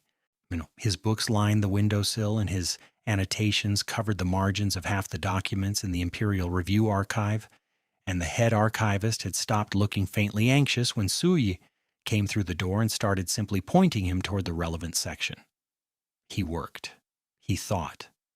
He sat across a lamplight desk from an emperor who argued with him about water rights and grain allocation and the structural failures of 80-year-old provincial code, and occasionally, with decreasing rarity, set down his brush and simply looked at Suyi in the particular way that required no administrative context whatsoever. This was his life. He had stopped being surprised by how much he wanted it. The thing about Lin Baosheng's case was that it did not end with the verdict. Suya had known it wouldn't. Legal conclusions closed files, and they did not close the interior work that ran parallel to the formal proceedings. He had been precise about this with himself from the beginning. He was not going to confuse the court's resolution with his own. His own took longer. It came in pieces rather than all at once. A morning when he was working in the archive and pulled a file from the older section, and his hands were completely steady, and he realized they had been steady for weeks. An evening when he was writing and reached the end of a long analysis and thought, my father would not have understood any of this, and felt nothing particular about that. Not satisfaction, not grief. Just the clean, factual quality of a true statement. A night, somewhere in the 5th month, when he was sitting across from Longxian in the study, and the emperor said, "You seem different tonight," and Sui said, "I think I have finished something." And Longxian looked at him and said, "Wait. Yes, I think you have." He did not ask what it was. He did not need to, and Suye did not need to explain it. They had built over these months a language between them that operated as much in what wasn't said as in what was not the withheld language of the early weeks. The careful management of information on both sides. But something more earned than that. The shorthand of people who had been genuinely paying attention to each other long enough to read the spaces between words. Sui had not known before this that it was possible to be fully known by someone and find it restful rather than exposing. He filed this under things I was wrong about. The list was longer than he expected, and he was making peace with that. The court had reorganized itself around the new reality with the particular adaptability of institutions that had survived many emperors and expected to survive many more. Chancellor Bao had not been removed. Longxian did not make punitive moves that served no administrative purpose, which Suya had noted and respected. But his influence had contracted. The mechanisms he had relied on were closed. The coalition he had built around the consort selection question had dissolved when the scholar consort elevation was permanently confirmed, and the fraud case had reframed the entire narrative. The Dowager Empress had not warmed exactly, but she had stopped actively pushing. Her comment, "At least he is not a fool," had apparently been shared more widely than Sui expected, and in the Dowager's specific political vocabulary, being called not a fool was a form of provisional acceptance. Sui treated it as such without investing in it. The court officials who had co-signed Bao's memorandums had, one by one, found occasions to consult with Suye on administrative matters, officially through proper scholar consort channels, carefully, testing the new topology. Suye was useful to them, and they knew it. He knew it too. He did not make it easy for them, but he did not make it impossible. He had the administrator's instinct about these things. Relationships of political utility were not friendships, but they were real. And managing them well was part of doing the work correctly. He was doing the work correctly. Longxian's mother requested a formal tea meeting in the 6th month. Suye prepared for it the way he prepared for everything, methodically, with research, without performing anxiety about it. He reviewed what he knew about the Dowager Empress's administrative history and political positioning, and the particular kind of intelligence that had kept her a significant force across 2 reigns. He reviewed what he knew about her relationship with her son and the specific kind of mother grief that lived in a woman whose child had grown past her influence and built something impenetrable in the space where she used to have access. He did not prepare to win her over. He prepared to be precisely and accurately himself, and let that be sufficient. The tea meeting was in the Dowager's formal receiving hall. The hall was deliberately impressive. That was a choice, Suyi noted, which meant she was still assessing rather than having already decided. People who had already decided didn't bother with impressive rooms. She was smaller than he expected, not in stature, but in the particular human scale of her. In person, without the political architecture around her, she was a woman in her 50s who carried herself with the compressed energy of someone who had fought hard for every position she held and knew exactly what the cost had been. Suya sat across from her and met her eyes directly. She said, "You are younger than I expected." He said, "You are exactly as I expected." She looked at him. A very brief pause, then she said, "Long Xian said you would not flatter me." Suya said, "I would not have thought it useful." She poured tea herself, which was not the formal protocol, but was a choice. She said, "Call my worry." He also said, "You have been working on the Northern Water Rights restructure." Suya said, "The code conflict resolution is drafted. The governor's cases can be adjudicated cleanly once the clarifying decree is issued." She said, "Oh, I've been watching that dispute for 3 years.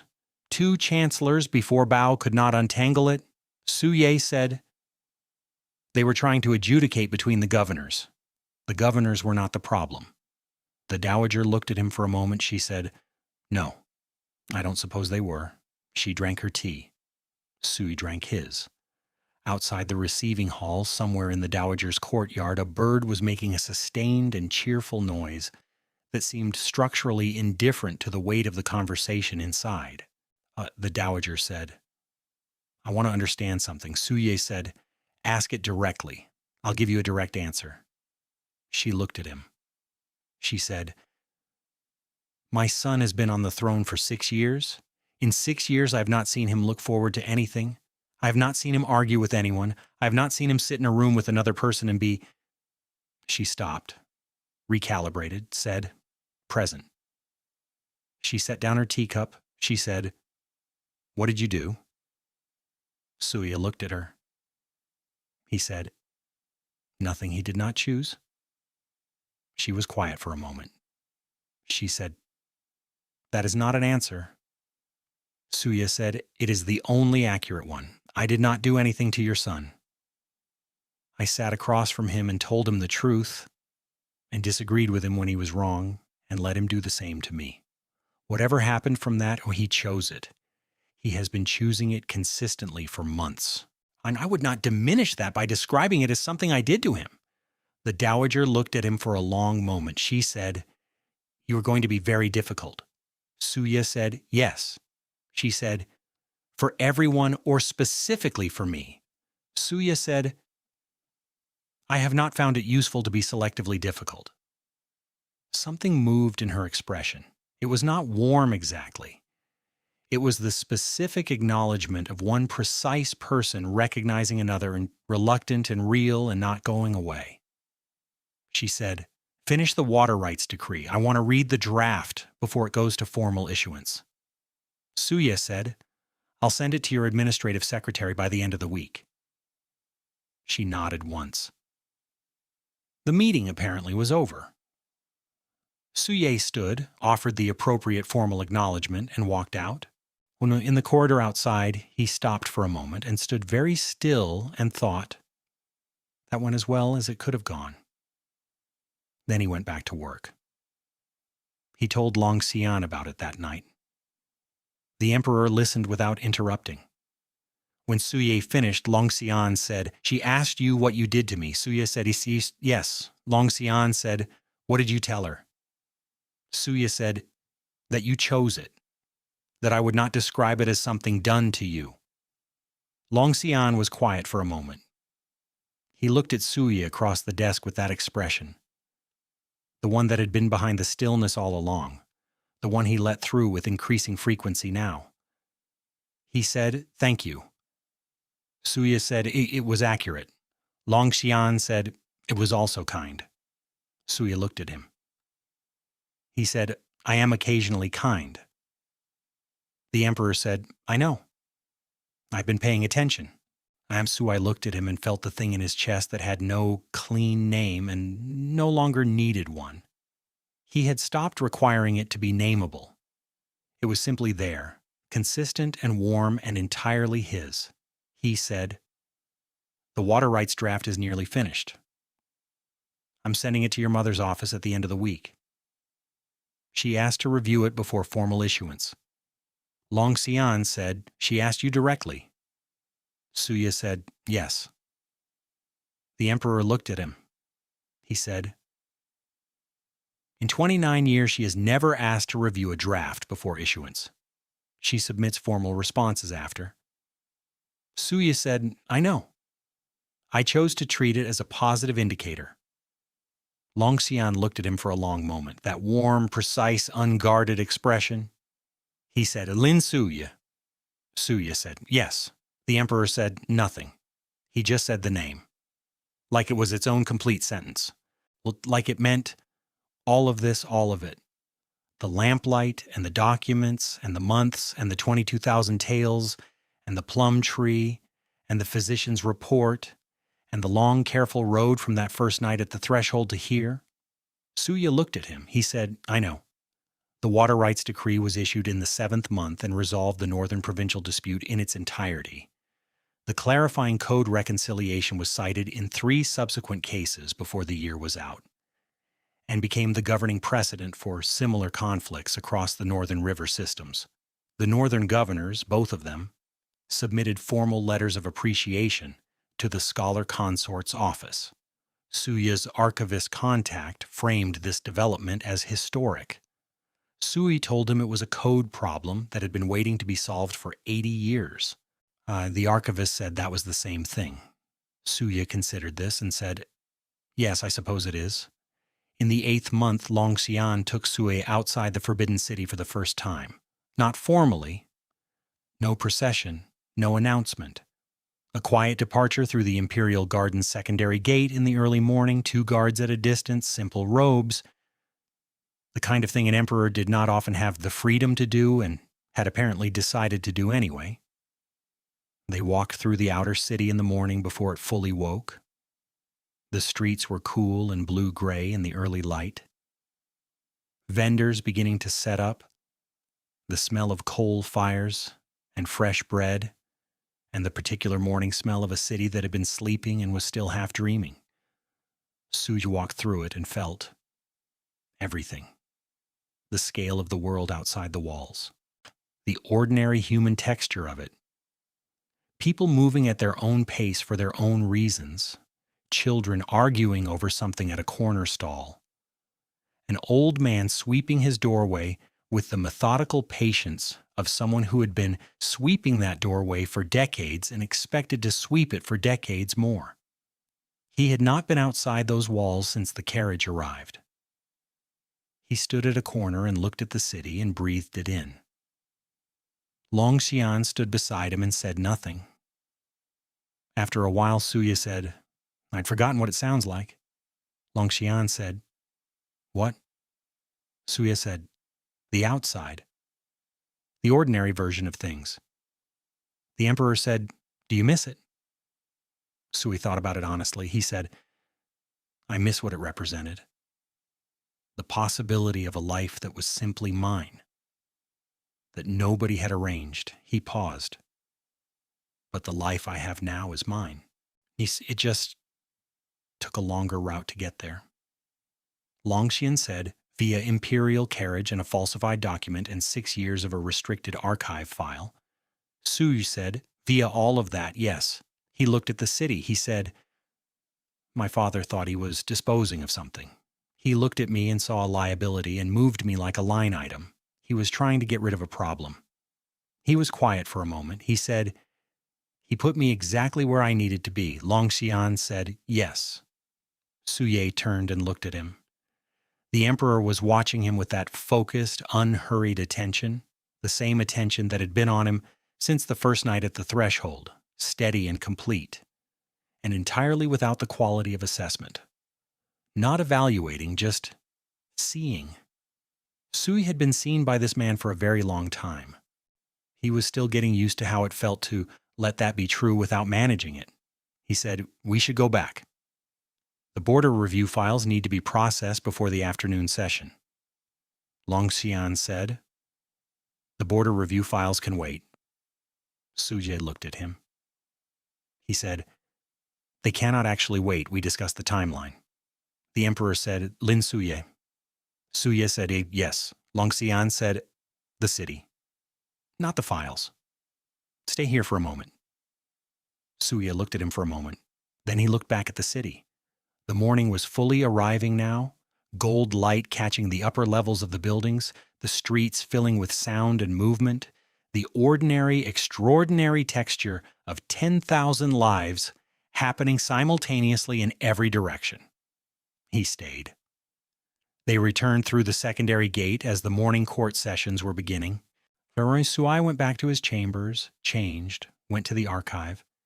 He pulled the border review files and began processing them with the focused efficiency of someone who had been at this long enough to move quickly without cutting corners. He worked for 3 hours. At some point he paused and looked at his hands on the documents, steady, ink-stained, entirely at home in this work, and thought about the morning at the breakfast table where his father had set down his teacup. He thought about 7 years. He thought about the carriage in the dark before dawn and the gate he had not looked back at.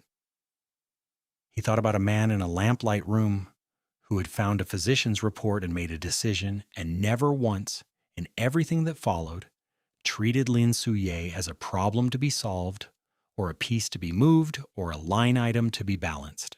Who had said, "You are not a court piece to be moved without informing you of the board." Who had said, "I want you to know this before I act on it." Who had said his name like it was a complete sentence. Suye sat in the archive with his hands on the documents and the morning light coming through the high, narrow windows, and felt something settle inside him so completely and finely that he recognized it by the quality of its absence. The specific relief of a weight you had been carrying so long, it had become part of your posture, releasing. He was not the diagnosis. He was not the contract. He was not the 6,000 taels his father had accepted or the 22,000 someone else had paid. He was exactly what he'd always been. A person who read documents upside down and argued about irrigation policy and kept the margins full and wanted nothing from people who had already decided his value. He was also now a person who had found someone worth wanting things from. Both of those things were true. He picked up his brush. He worked. That evening in the study, later than usual, the lamp burning low between them, Long Xian looked up from his documents and said, "The Dowager sent a formal communication today." Suye said, "About what?" Long Xian said, "She described the water rights decree as well constructed, in writing, for the record." Suye looked at him. The emperor said, "In 29 years. Suye said, "And I heard you the first time." Long Xian said, "I am noting it again because it is significant." Suye said, "I am aware it is significant." They looked at each other across the lamplight. Long Xian said, "You did that." Suye said, "We did that. The work was collaborative." The emperor said, "Lin Suye." Suye said, "Wei Long Xian." A pause. Then Long Xian said quietly, "Come here." Suye looked at him. He stood. He walked around the desk. He stopped in front of the emperor and looked at him. This man, this precise and careful and finally unguarded man, who had been protecting him since before they met, and had argued with him about grain reports and held his hand across a desk and said his name like a complete sentence. Long Xian reached up and took his hand. He held it the way he had held it that first night, not grasping, just present, still. The hands that wasted nothing doing this one thing without any wasted motion at all. He said, "Stay." Suye looked at him for a long moment. He said, "I already told you. I am in this fully." Long Xian said, "I know. I wanted to hear it again."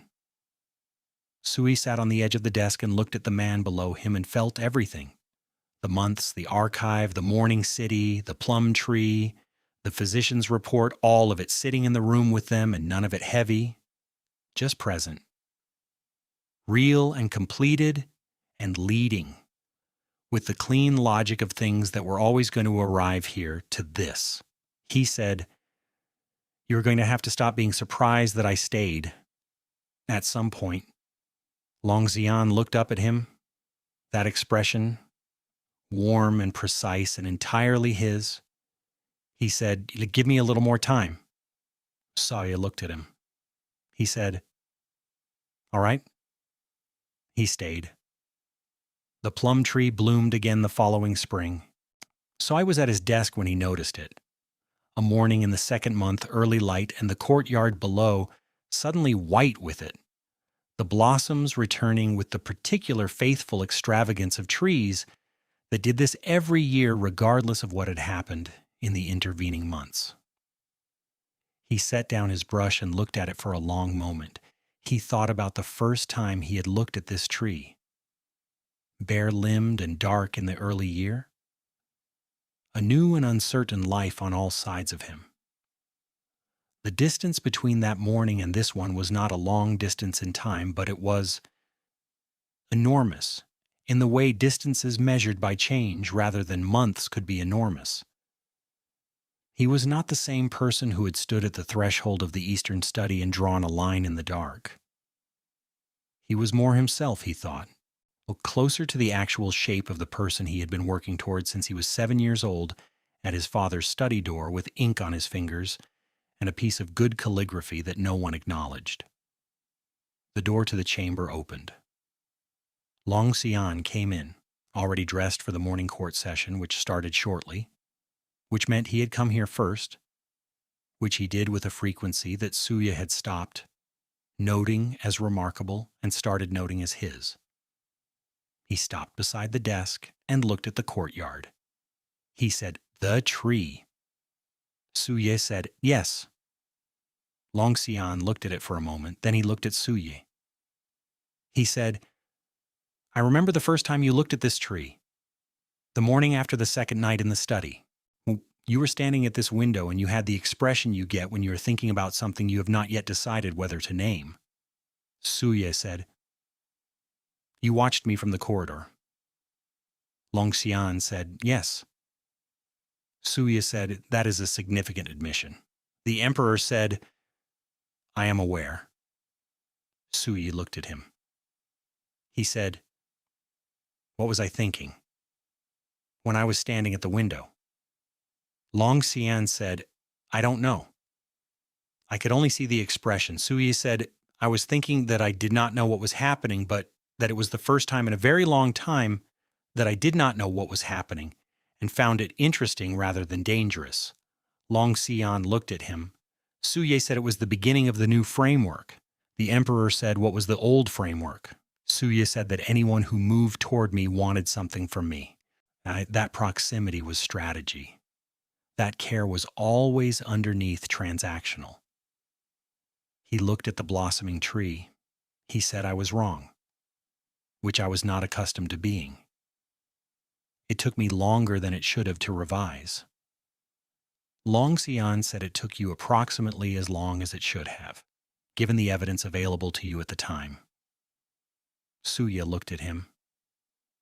He said you are being generous. The emperor said, "I am being accurate. There is a difference, and you of all people should understand it." Suya looked at him for a moment.